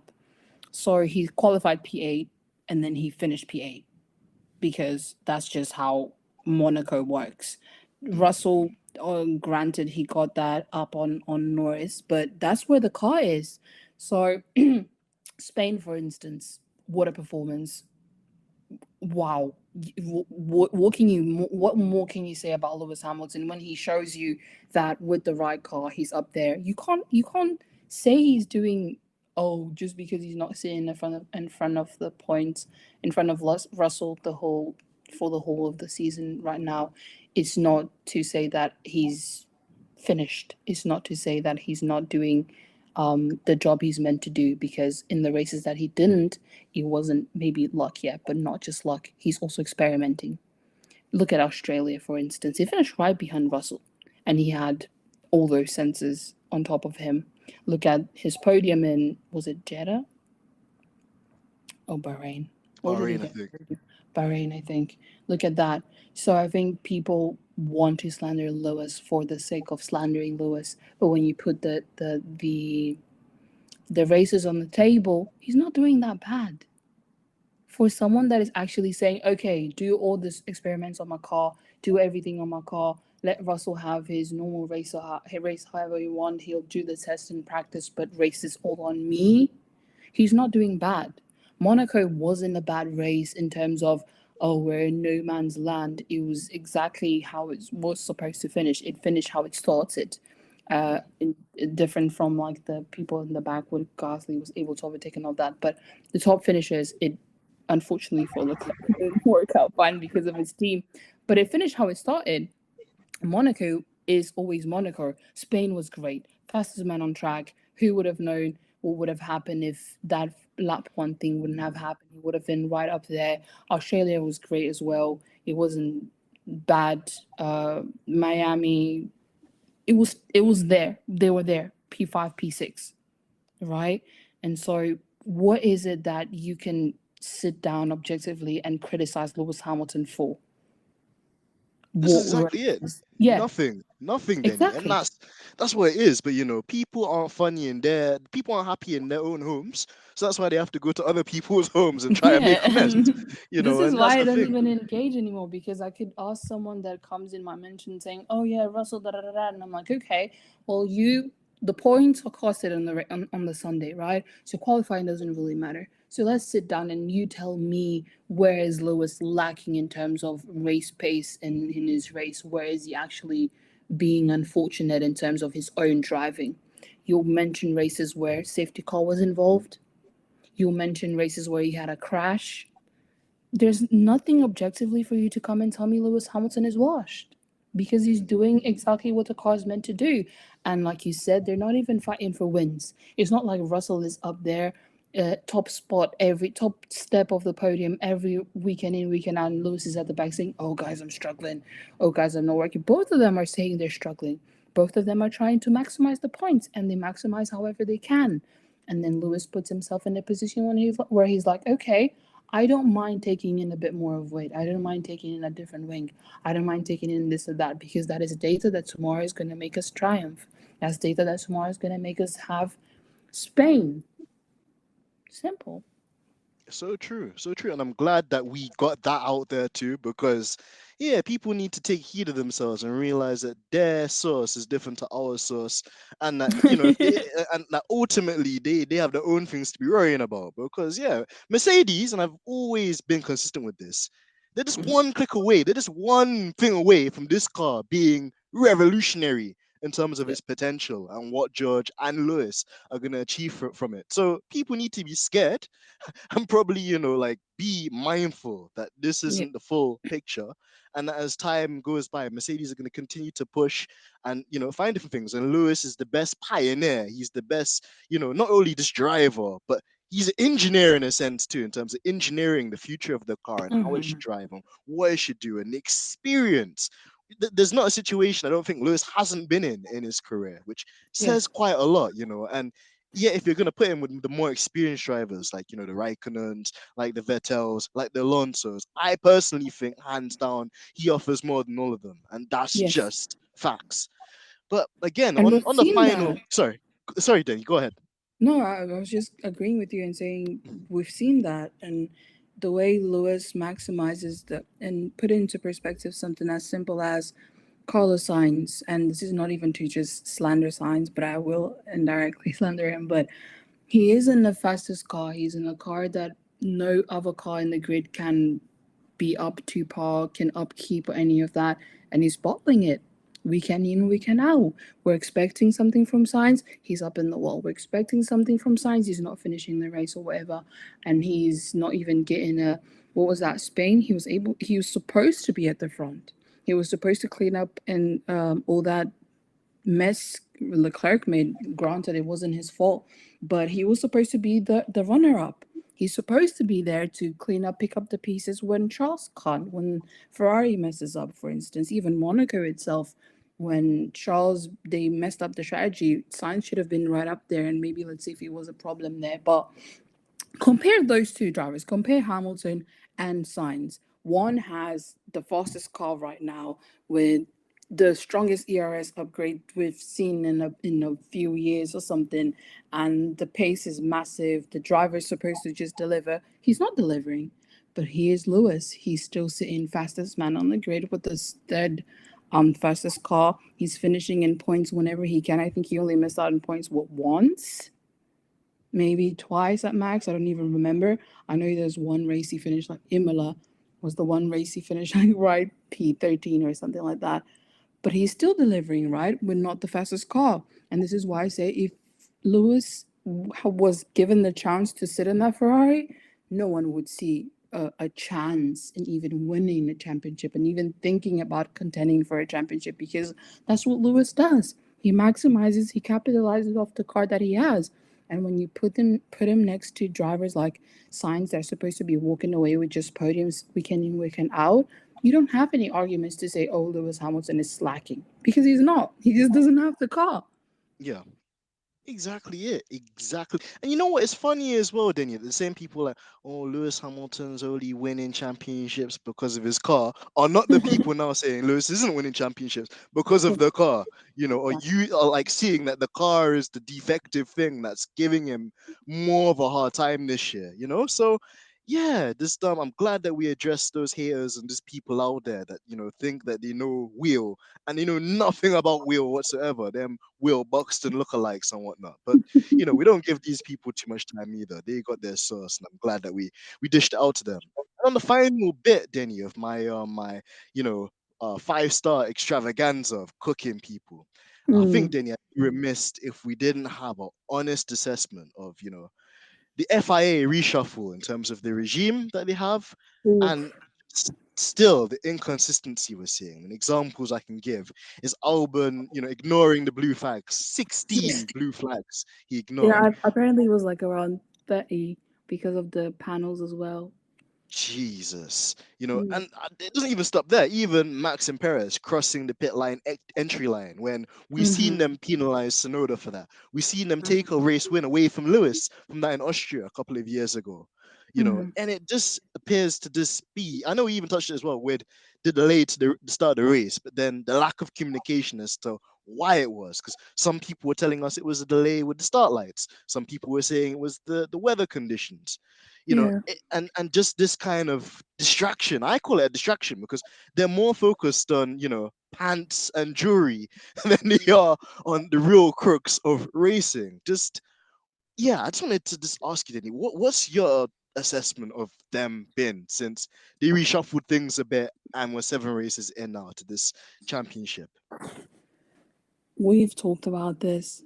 Team LA just talked about this. We try to bring these people to wake up and understand, and they called us crybabies. They called us crazy. I need these people to feel and understand. Like, it worries me to bits, because where is the sport going to end? Are we just going to watch them rig the sport? Because look, right, here's a whole list. F1 rules: tires need to be fitted 5 minutes before the race. Red Bull didn't have the tires until 2 minutes before. Nothing was said about that. No one's talking about that. Mattia Binotto mentioned that, but then he was swept on the rug. Nicholas Latifi, a back marker, held up Carlos Sainz, who's fighting for a win on his outlap. Despite having blue flags waved, Carlos had to beg, get this guy out of the way. No one mentioned anything. No one's talking about that. Alex Albon was shown 30 flags or whatever, blue flags, still refused to move from Charles, who's fighting for a championship. Mind you, a championship, yeah? It's not even just a win. And then he got no reprimands, no penalties. And then usually, what, after 5 blue flags, you get called into the stewards to be talked about. No one's talking about that. And then both Red Bulls cross the lane exit. They lodge in a protest to talk, hey, what is going on? This is what the race directors say. And how are you? Do you know what I mean? Like, what are you trying to say? Are the rules not being followed because of Red Bull? Da da da da. Both processes are dismissed because we cut and paste, and the race directors doesn't overrule, and you're creating precedents, right? You're creating these new rules because you want to protect one team, and this is how I see it. I might not be being objective here, and I would correct me if I'm wrong, anything, but this is all in spawn of protecting one team, if not one driver.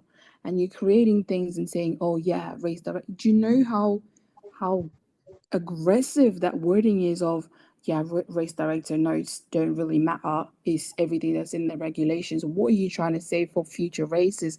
What are you saying for the next back marker who decides to hold? What if the next back marker is George Russell that's holding up someone so Lewis can win? Are you going to take the same approach? What if the next person to cross the line or to step on the line is Lewis Hamilton? Are you going to take the same approach, or is this all in light of that specific team winning? that specific driver being at the front and his points not being deducted. And this is why F1 worries me, is where is the sport going? There's something fundamentally wrong with how things are being organized at the moment, because it seems like you continually choose to target this one person. What is a stud going to do? For instance, is the question that I impose when someone else has a wedding ring. Oh, because religion, da da da da. Well, if safety is paramount, you would request those rings to be removed just as much as a stud.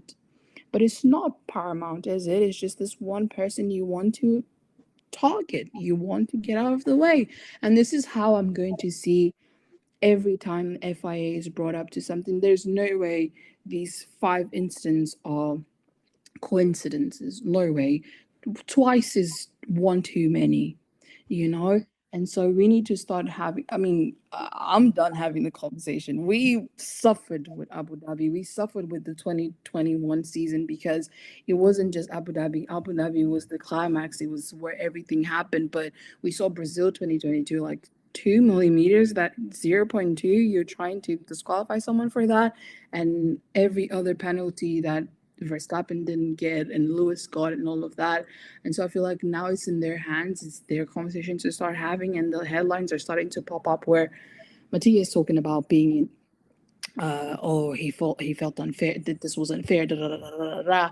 And now we're just gonna sit back and eat our popcorn and be like, okay, when we asked you to speak on this, you said we were over exaggerating, we were over analyzing, nothing happened, and now you're starting to feel that this whole thing is rigged. This whole thing is biased because they know who they want to win and they're showing it to your face. But it worries me as a spectator because I wonder, until when?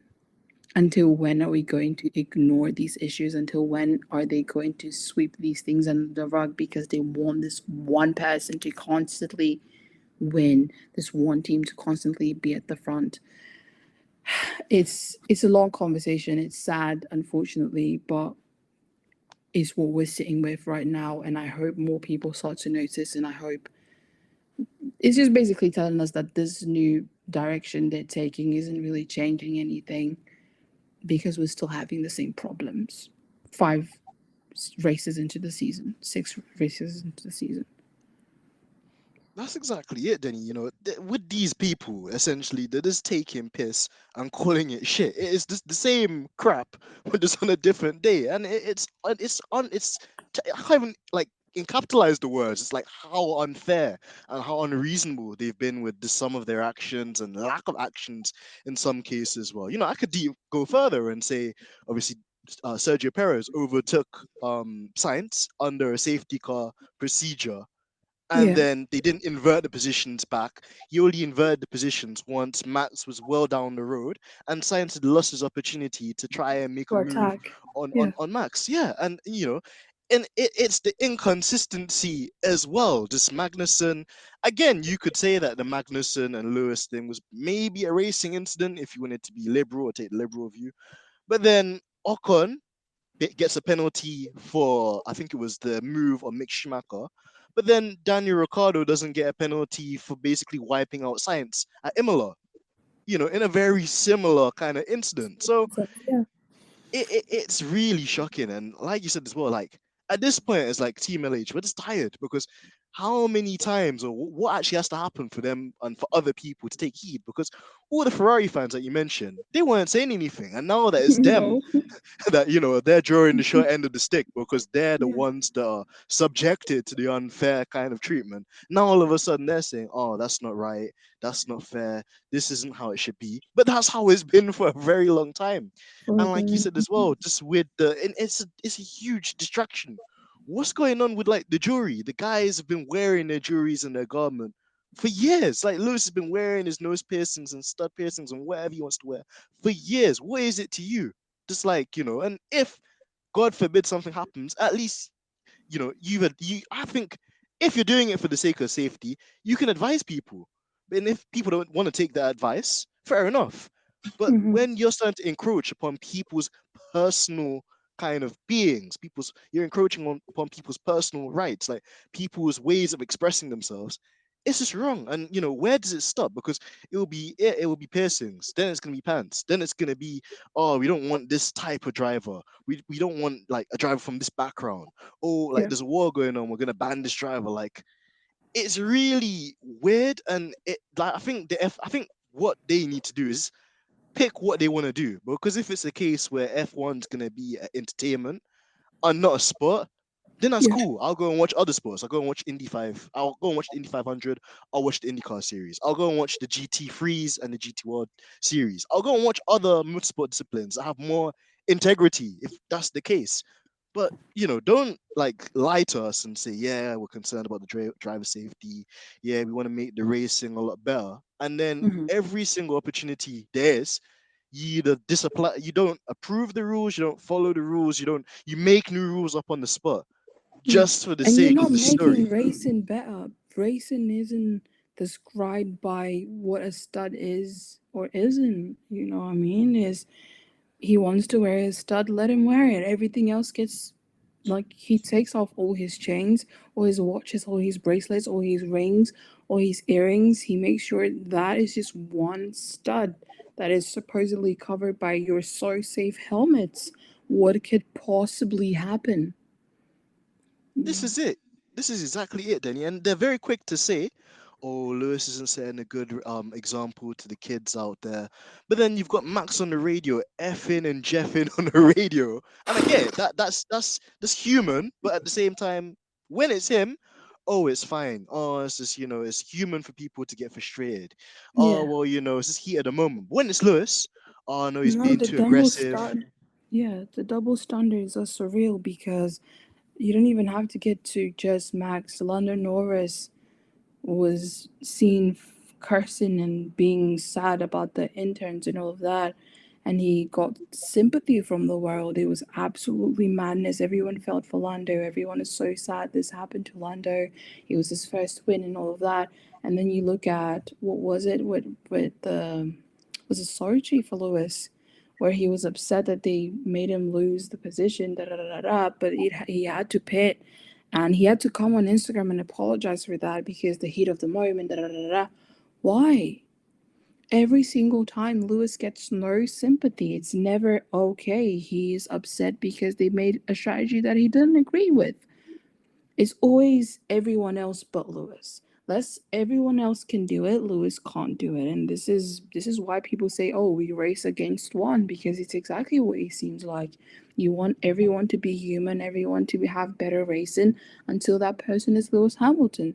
And then you're sitting there saying, not this one. Not the and we're not the nigga. Not him. Everyone else. Exactly. Yeah, everyone else but him, okay? He can't say anything in the radio.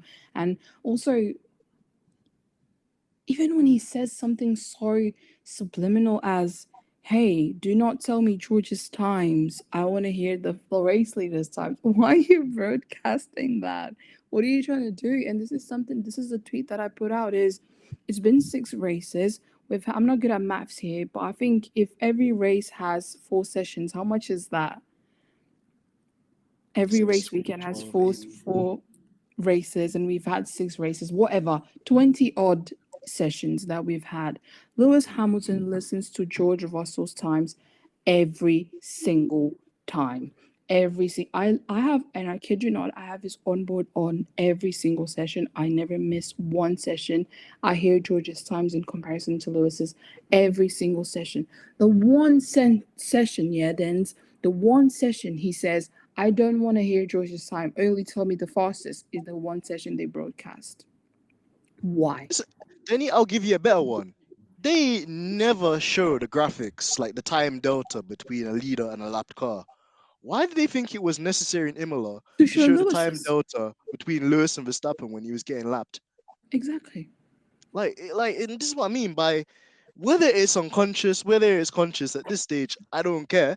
But like, no one can sit here and tell me that they don't give Lewis a hard time, that they don't disrespect him on a weekly basis, that they don't value Lewis. And the saddest thing is, Denny, I don't think they ever will until he's left the sport. Yeah. And it's unfortunate because this is the greatest to ever do it, to ever walk here, to grace you with everything that he is doing, to come in and say, let's change the sport, let's make it a place where it's inclusivity is here. I'm coming in here, I'm giving you my all, I'm letting you step on me and all of that. I just want you to be a better sport. He's bringing in more people are watching it and all of that stuff, bringing in change, helping youngsters come in, come up. Because if you look at it, he's the benchmark. He's been doing it before. You couldn't even wear uh anything outside of your t-shirt from your team gear. Now you're able to do that. Before you couldn't do activities outside just F1. Now everyone is into skydiving and music and sharing their things on Instagram and all of that. Lewis did that for you. He allowed you to have that door. He allowed F1 to be a bit more he did things so that F1 could be a bit more flexible, and no one's sitting back and saying, "Hey, Lewis Hamilton started this. We criticized it. We criticized him for doing it, but now that we see Charles being able to do it, maybe we should thank Lewis." No, instead, let's embarrass the one driver who's carrying the sport for us. Is Yeah, it's insane. It's a whole conversation that just goes down this crazy spiral where you ask yourself, is this racially motivated? The answer is probably going to be yes. I think like Denny, there's no other rationale you could give for it. And I mean, I've got like Georgina like messaging me in the background as well. She's been very amused with our episode, so I know this one's gonna be a banger. But I think she just said it perfectly to me, just like on DM as well. She's just like, the FA are just trying to create drama and are trying to basically cash in on entertainment. But this is not entertainment. This is a sport at the end of the day, and you've got people's Exactly. lives, in your hand as well. You cannot Exactly. substitute or subsidize people's livelihood for the sake of entertainment. It does not work like that, and it's not Yeah. good enough. And it shouldn't be like people shouldn't have the view, oh, it's boring because Lewis was winning all the races. People should respect Lewis, and they should respect Mercedes too for the feats that they were achieving. Hmm. And Yeah. like obviously there's always going to be a few that don't like it when one person's winning all the time. That's the human part of it. But when Sebastian Vettel was doing it in the Red Bull era, not many people had an issue with it. When Michael Schumacher was doing it, not many people had an issue with it. So why is it when it's Lewis now? And the thing is, it's not that Lewis wins one type of race. Lewis could win a race with three tires. Lewis could win a race on splinters. Lewis could win a race that he shouldn't even win, quite Yeah. frankly. He's given us so many different outcomes over the years. And even now, even when he doesn't have the best car, he's still putting in 100, and I think he's given 130% because he knows it's required of him now, and people still can't accept it. And it's just crazy to me. I just don't know. And on a subtopic as well, Denny, I know we're kind of like going over the time, and I really appreciate you taking time No out of your schedule as well worries. to do this I'm episode. enjoying this. Thank you. And I'm glad you are as well, because here we like to get into the deep questions. We don't just want to ask the superficial stuff or, the kind of clickbaity kind of questions. But on top of that, Yeah. too, we had another Martin Brundle gate at the weekend. So, good old jolly Martin Brundle goes on the grid. And for the sake of this person, I can't remember what their name was. He tries to Is speak to it this young lady. the Bridgerton Ashley Simone Ashley? I think it might be. And he says, "Can you have a word with us?" And immediately the security's like, "No, sorry, like you haven't made an Mm. arrangement with us to for this interview. I can't let this continue." And lots of people out there saying, "Oh, well, celebrities get like free kind of like VIP suites to come to the Grand Prix. Given an interview with Sky, it should be like the minimum they do." I don't see it that way, Denny. I wanted to get your thoughts on this, but for me personally, like there's no obligation for a celebrity to give an interview. And my problem with Martin Brundle and the way he does these grid walks is there's not a lot of compassion and there's not a lot of respect there. And if you're going to somebody like Serena or Venus Williams, and they're fully aware, of how Lewis Hamilton gets disrespected by your company that you work for on a regular basis, what entitlement is there on them to give you an interview or for them to tell you anything? If Yeah. they say to you, "Listen, I don't want to speak to you," or "I don't know enough about Formula One, I'm not comfortable with this," and you keep shoving a microphone in front of their face, I personally think that you deserve any slander you get from people online and criticisms because Yeah. it's just not on. But what's your take on that? Do you know what? People that watch Formula One can be some entitled pricks, and it has to be said because I don't care if and think about it this way: if these celebrities are getting paid to go to these things because Formula One wants them to be there, is because the teams. It's the thing with Megan, for instance. Cash App paid her to go there for to be in the Red Bull thing, whatever. Da, da, da, da, da. They want to market the sport, and it's the thing that Georgina was saying. They want this to be entertaining, and the only reason they're going to bring in more people is if they have influential people on the grid. And so if F1 is paying me, I have all the right to say no to whatever I don't want to do because these people get endorsements, right? If Sky Sports isn't paying Simone Ashley, I don't know if her name's Simone Ashley or Ashley Simone, so I'm sorry if I'm getting it wrong, but if Sky Sports not paying them, it's not paying her, it's not giving her the time of the day. Like, I mean, it's not giving her what she's worth for being there, giving an interview. She doesn't have to. Martin is not entitled to people's times, and they need to understand that. And as fans, you need to understand that as well. Granted, you sitting at home, you probably say, "Oh, I would give everything to be in the grid." Well, yeah, you're not. So sit at home and eat whatever you're given, right? Because these celebrities have lives. They're big in their own world, right? Venus is big in the tennis world. Simone is big in the acting world. She literally just outsold one of the biggest seasons for Bridgerton or something like that. So these people know their worth and they have their agendas as well. They're not there. Maybe they don't even care about the cause. They just found an easy $100 million to $100,000, not a million, $100,000 to be appearing in the TV, and they went. So you don't know what these people are on about.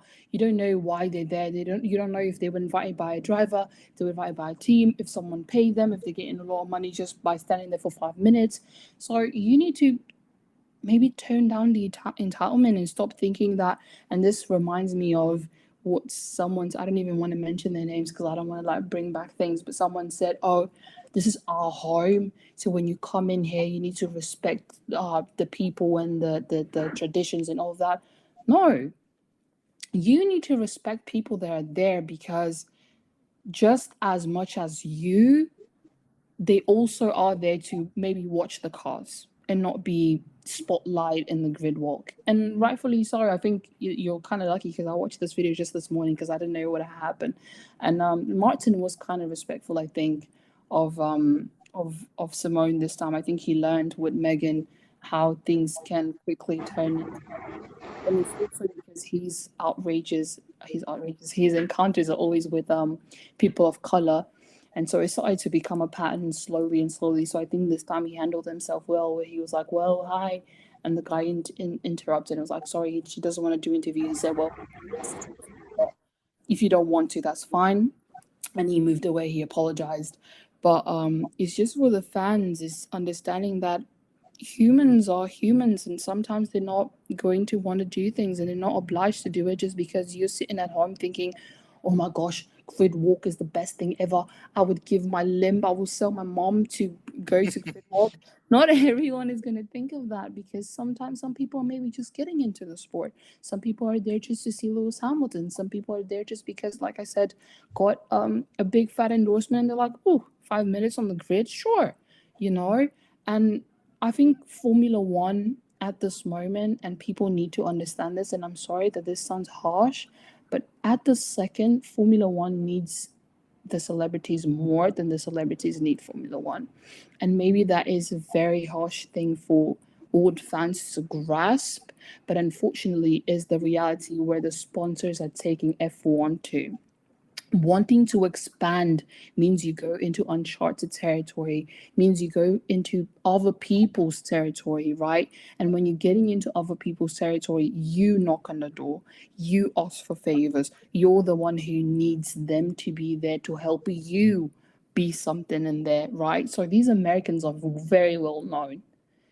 These people, well, I'm not saying specifically Simone because I don't think she's American, but American like say Megan Thee Stallion or anyone, when you go to Miami, when you go to these places and you have these basketball players, blah, blah, blah, blah, you want them. F1, Liberty Media, FOM, all these people, they want these celebrities to be there because they need them in order to expand their sport.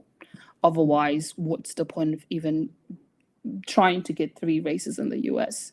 Right? You want these influential people to be there, and they don't have to give you the time of the day if they don't want to. If they don't want to do interviews, if you don't pay them enough, they don't have to do it. So stop being freaking entitled pricks and just watch the show. It doesn't change anything if Martin doesn't get an interview. You don't even know these people. Why are you getting upset in your couch? Calm down. This is exactly it, and the other point I mentioned as well is these people, like, they watch Lewis get slandered and like belittled by the media every weekend. You think the same people are going to be willing to give their time to chat to you when you're dissing somebody from their friendship group or their circle? Yeah. They're not, and and again, another double standard. When drivers like Max or Kimi don't want to do anything with the media, they have very little kind of like responsibilities in the media. Oh yeah, no, it's understandable because the media take what they say out of context, and they come up with excuses for them. But Lewis, no, any other person of color, oh no, you're on Formula One's territory and you should be And Deni, I'm so glad it's not just me, and I think say as well, you've come and said it yourself too, that people need to have lose a sense of entitlement, because at the end of the day, the exposure that they're getting from these celebrities like DJ Khaled and Russell Westbrook and everybody going to these races is enough. I don't see why you need to force people Yeah. to do stuff they don't want to do. And let me It's tell you just something. I think you said something very important there, where when it's people of color, it's always this chat about our home and da da da da, and you need to give us the time of the day. And it's something so important to always remember is elitist environments will forever be a threat for Black people, because Black people were never born into elitism. And that's one thing we fail to realize every single time is Lewis Hamilton is not at home. Venus Williams, when she stands on that track, is not at home. Megan Thee Stallion is not at home. These people are not at home because that's not their home. This is a niche sport that they were never born into. This is an environment where they're always going to be a threat because, I mean, think about someone coming in that's like a stranger or whatever, coming in, knocking on your door and be like, hey, can I please use your phone? And you're like, yeah, sure. And he's like, can I come in because it's cold outside? You're going to be a bit skeptical. You're going to be, okay, yeah, sure. You're going to be nice. You're going to be sympathetic. You're going to let them in. But the whole time they're inside your home, you're going to be thinking thoughts in your head. What are they going to do? Are they going to rob me? Are they going to kill me? Is this safe? Are they trying to do something? Going to get are they going to call other people? Because that is a stranger in your home. Or think about it like a virus or something. I'm not saying Black people are viruses, but think about when you have a virus in your body, your antibodies are like, oh shit, what is this? We need to fight this. This needs to get out. And that is always how it's going to be, so long as, unfortunately, it's deeply rooted. Slavery is still a thing. Black people are still being put down. People of color are still not welcome.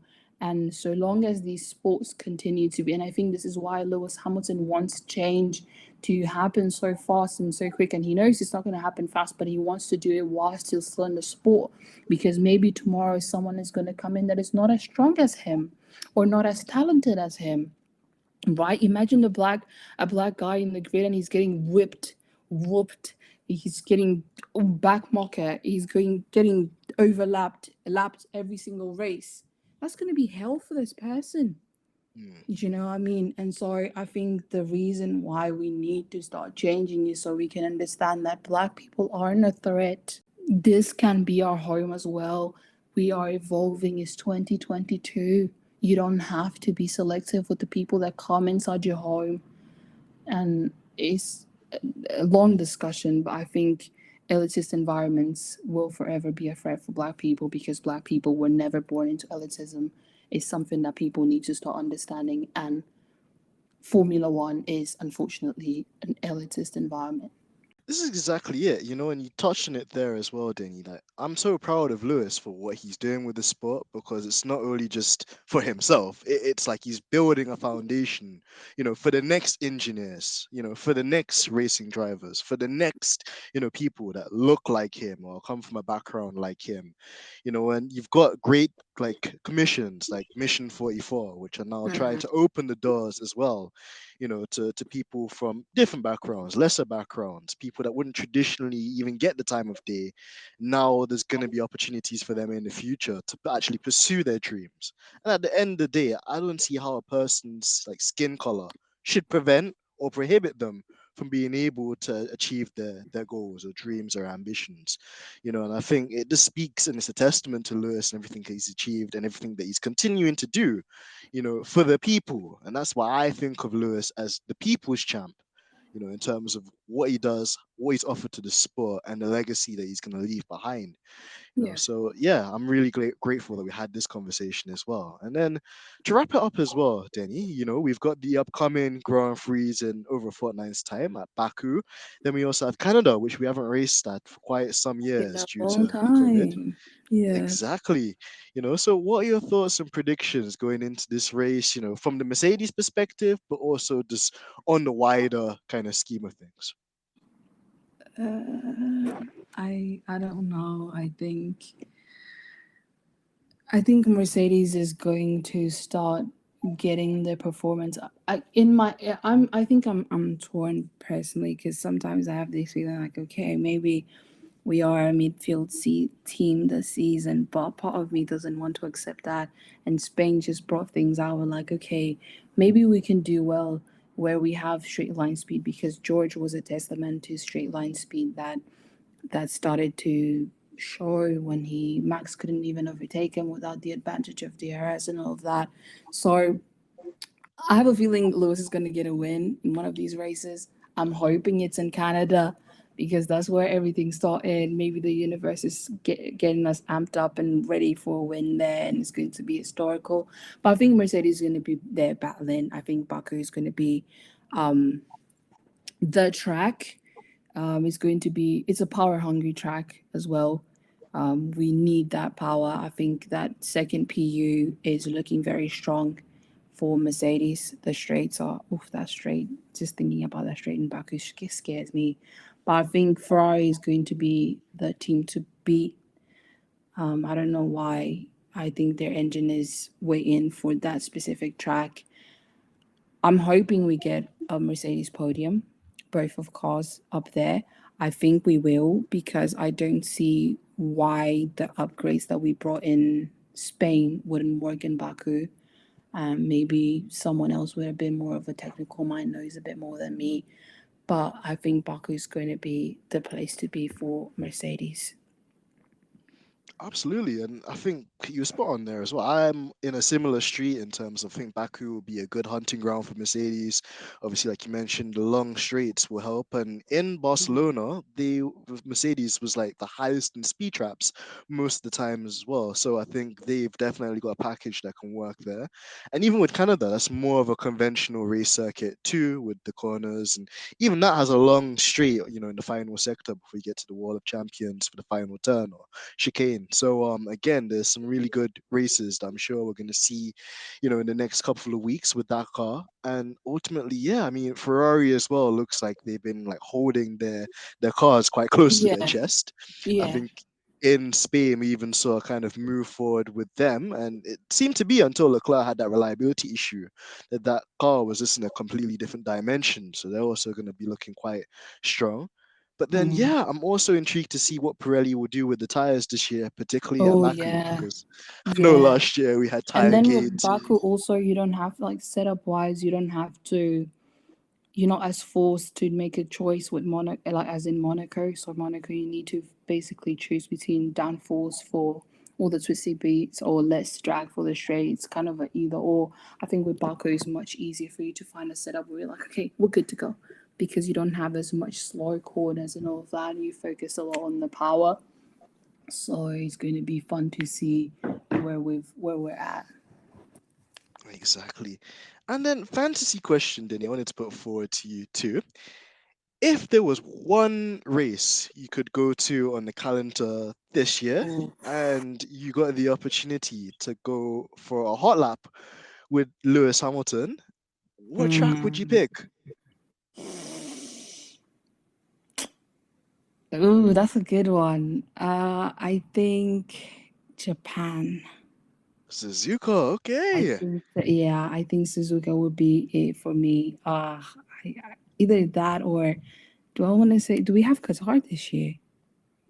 Unfortunately, I don't think we do. But again, that was a, and also this that lap Lewis did in qualifying last year, Qatar was mesmerizing. Yo, let me tell you, let me tell you with that. I'm kind of sad that Jeddah the track was changed and to benefit. I don't want to say to benefit Max, but the corners changed and all of that because Jeddah would have been a great spot also to to be taken on a hot lap when the corners are all twisty. But I think Suzuka would be my one spot to go. The lap record still Lewis's as well. Yeah, and I think again, it'll be interesting to see how the cars perform there because it's a lot of high speed downforce that's required for the Mm, quite twisty kind of first sector. You need quite a yes, compliant car there. But yes. again, these ground effect cars, they seem very nice and produce obviously a lot of downforce in the high speed kind of corners. So it'll be interesting to I see think turn 130R. 11 would be my favorite. To see Lewis take turn 11 would be my favorite, like the very twisty one. Exactly, yeah. Just it'd be breathtaking to Where imagine. would Just you go? oh, well, now that you said Zuko, because that was actually on my list as well. Was it? Oh, great minds. I know, right? Think alike. I'd say Silverstone. I think home Mm. race, just kind of, you got Maggots and Beckett's as well, high speed, kind of flowing corners. Oops. And just yeah, cops, yeah, obviously, because you don't Don't forget. apparently according to some team principles, you don't stick a wheel up the inside in cops allegedly, Yeah. but Lewis does, and I'm all for it. But yeah, just this the kind of you know what? Nah, I'm gonna scrap that. Brazil, Brazil. Oh, crazy, crazy, crazy, crazy. I'll never forget Brazil. Do you know, I Oh, I wrote an article in Brazil and I had to write about corners every single time. And to this day, I feel like I just have all the name corners out of in my head. It just replay. like it's just such a legendary circuit as well, isn't it? And again, like historical for Lewis, winning the championship there as well. His Yeah. connections with the fans and obviously Senna, the Mm. purple flares. Oh God, the purple flares. I Yeah, need that. Interlagos 2021 was insane. I just feel like this year I hope it's like 10 times better because the W13 is just acting up. We need some love there. Yeah, I think if the W13 gets there and it sees the reaction, I think she'll get her act together because she'd Yeah. just be feeling this the wave of energy just from the fans and just how spectacular the scenes were that day. I would never forget, honestly. But Denny, that's gonna conclude our episode today. But just one, I want to thank you a million for coming on the podcast today. It's been so awesome just to chop it up with you and just to hear Thank your you. responses and just honestly, like I hope I you're did so well. amazing at I this. hope I did well. You did phenomenally well, honestly. Like I think honestly, I wouldn't be surprised then if I see you on Sky Sports one day, and I really hope you do, Ah, so you can thank flipping you. kick Paul the Resta and and Crofty and all those Fighting guys, them. Nico And they're Rosberg, like, just Lewis is not give doing them a jab. well. I'm like, no, no, no, no, no, no, no, no. Wait. What do you mean Lewis is not doing well? He's doing as great as he can. Step back. Oh, you would stick it on them, honestly. Like they need that as well because they're too comfortable disrespecting the They are. goat. You But know. Denny, Thank honestly, you. no, this we're more than happy, and we need to get you back on for another episode. Perhaps once the Yes, season's. please. Let's do that. Thank you so much for having me. Absolutely love it. I feel like Fiagirly also needs to expand a bit more because she's just tweets now.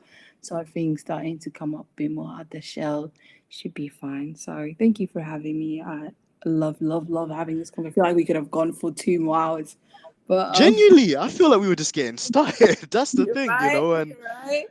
But it and was lovely. honestly, I'm Yeah. so proud of you. You know, you're one of the most commendable people in our community, and it's one of those ones where if I'm at work and I can't watch the Formula One like on a Oh, screen or tablet because I'm at yeah. work, my managers might look at me. I'll be like, you know what? Let me just FIA Girly's tweets because I know I can get some reliable information Hey, from there. And she's such a great mind as well. And thank honestly, you. I hope that this appearance is going to give you the confidence with other podcasts and other appearances Yeah. you're going to make. And I got a little stir that you're going to be on Quick Stop soon as well, which is a Yeah. great platform. Shout out to Oh, Nyasha and Tandy yeah. as well. Shout out to them. I know Nyash has been trying to get me on there for a while, and I've been a bit skeptical, a bit scared. I hope I don't get Kofi before that, but hopefully it's gonna go great. So looking forward to that. You're going to do exceptionally well. And I think that episode is just going to be an absolute banger. I can't wait for it, to be honest. But We hope and yeah, pray. Thank you so much. just I know Denny. I know. Just like in Denny we trust. Denny plan. Forget L plan. This is Forget L our Denny plan. plan. Day plan. Thank Oh you. yeah. But It was Denny, just lovely chatting to you you. mentioned that you've written some articles as well. Is there any way our Mm-hmm. listeners can find those? And I know again there's a top secret James Bond type kind of thing that you've got cooking in the background. But are Yeah. there any other projects you could let us know about that we can I look wish forward I to? could just spill the beans. But no, right now I run obviously FIA Girly, so this is where people will know me for. But I also have the Hamilton Access, which is a platform that gives basically access to the bits and pieces that the media doesn't really like to talk about when it comes to Lewis. So I created that platform to be completely 100% for Lewis so people can get the nitty gritty that people don't talk about. So things with Mission 44, the projects that he has behind the scenes, even like the races itself, there's a lot of things that get overlooked. So I do go back to them, analyze them, and write articles in there. So if anyone enjoys some Lewis content, Team LH, the Hamilton Access is probably the place to be. Awesome. Well, you heard it here first, guys. Make sure you check out the Hamilton Access. And Denny, thank you once again for this Thank you excellent so much for episode. having me. Anytime. Listen, D&D takeover. We love to see it Let's on Stripping go. the Dipping. Energy. And yeah, we'll make sure that we leave all of your handles and obviously the link to the articles as well on our website. Make sure if you're not following Denny, which is like a crime personally, that you go and follow her right now. And again, massive thank you to Denny. We support her with all her endeavors and everything that she's doing as well. She's a star. Thank you. You're more than welcome. Well, guys, this has been our episode of Stripping the Dipping. Usual co-host AMG Denz, aka Chocolate Superman. And until next time, we've got a very interesting month of guests coming up. So make sure you stay tuned. And as always, stay blessed, stay focused, work hard, drink water, eat fruits, make money, eat honey. And I'll catch you again soon. Take it easy.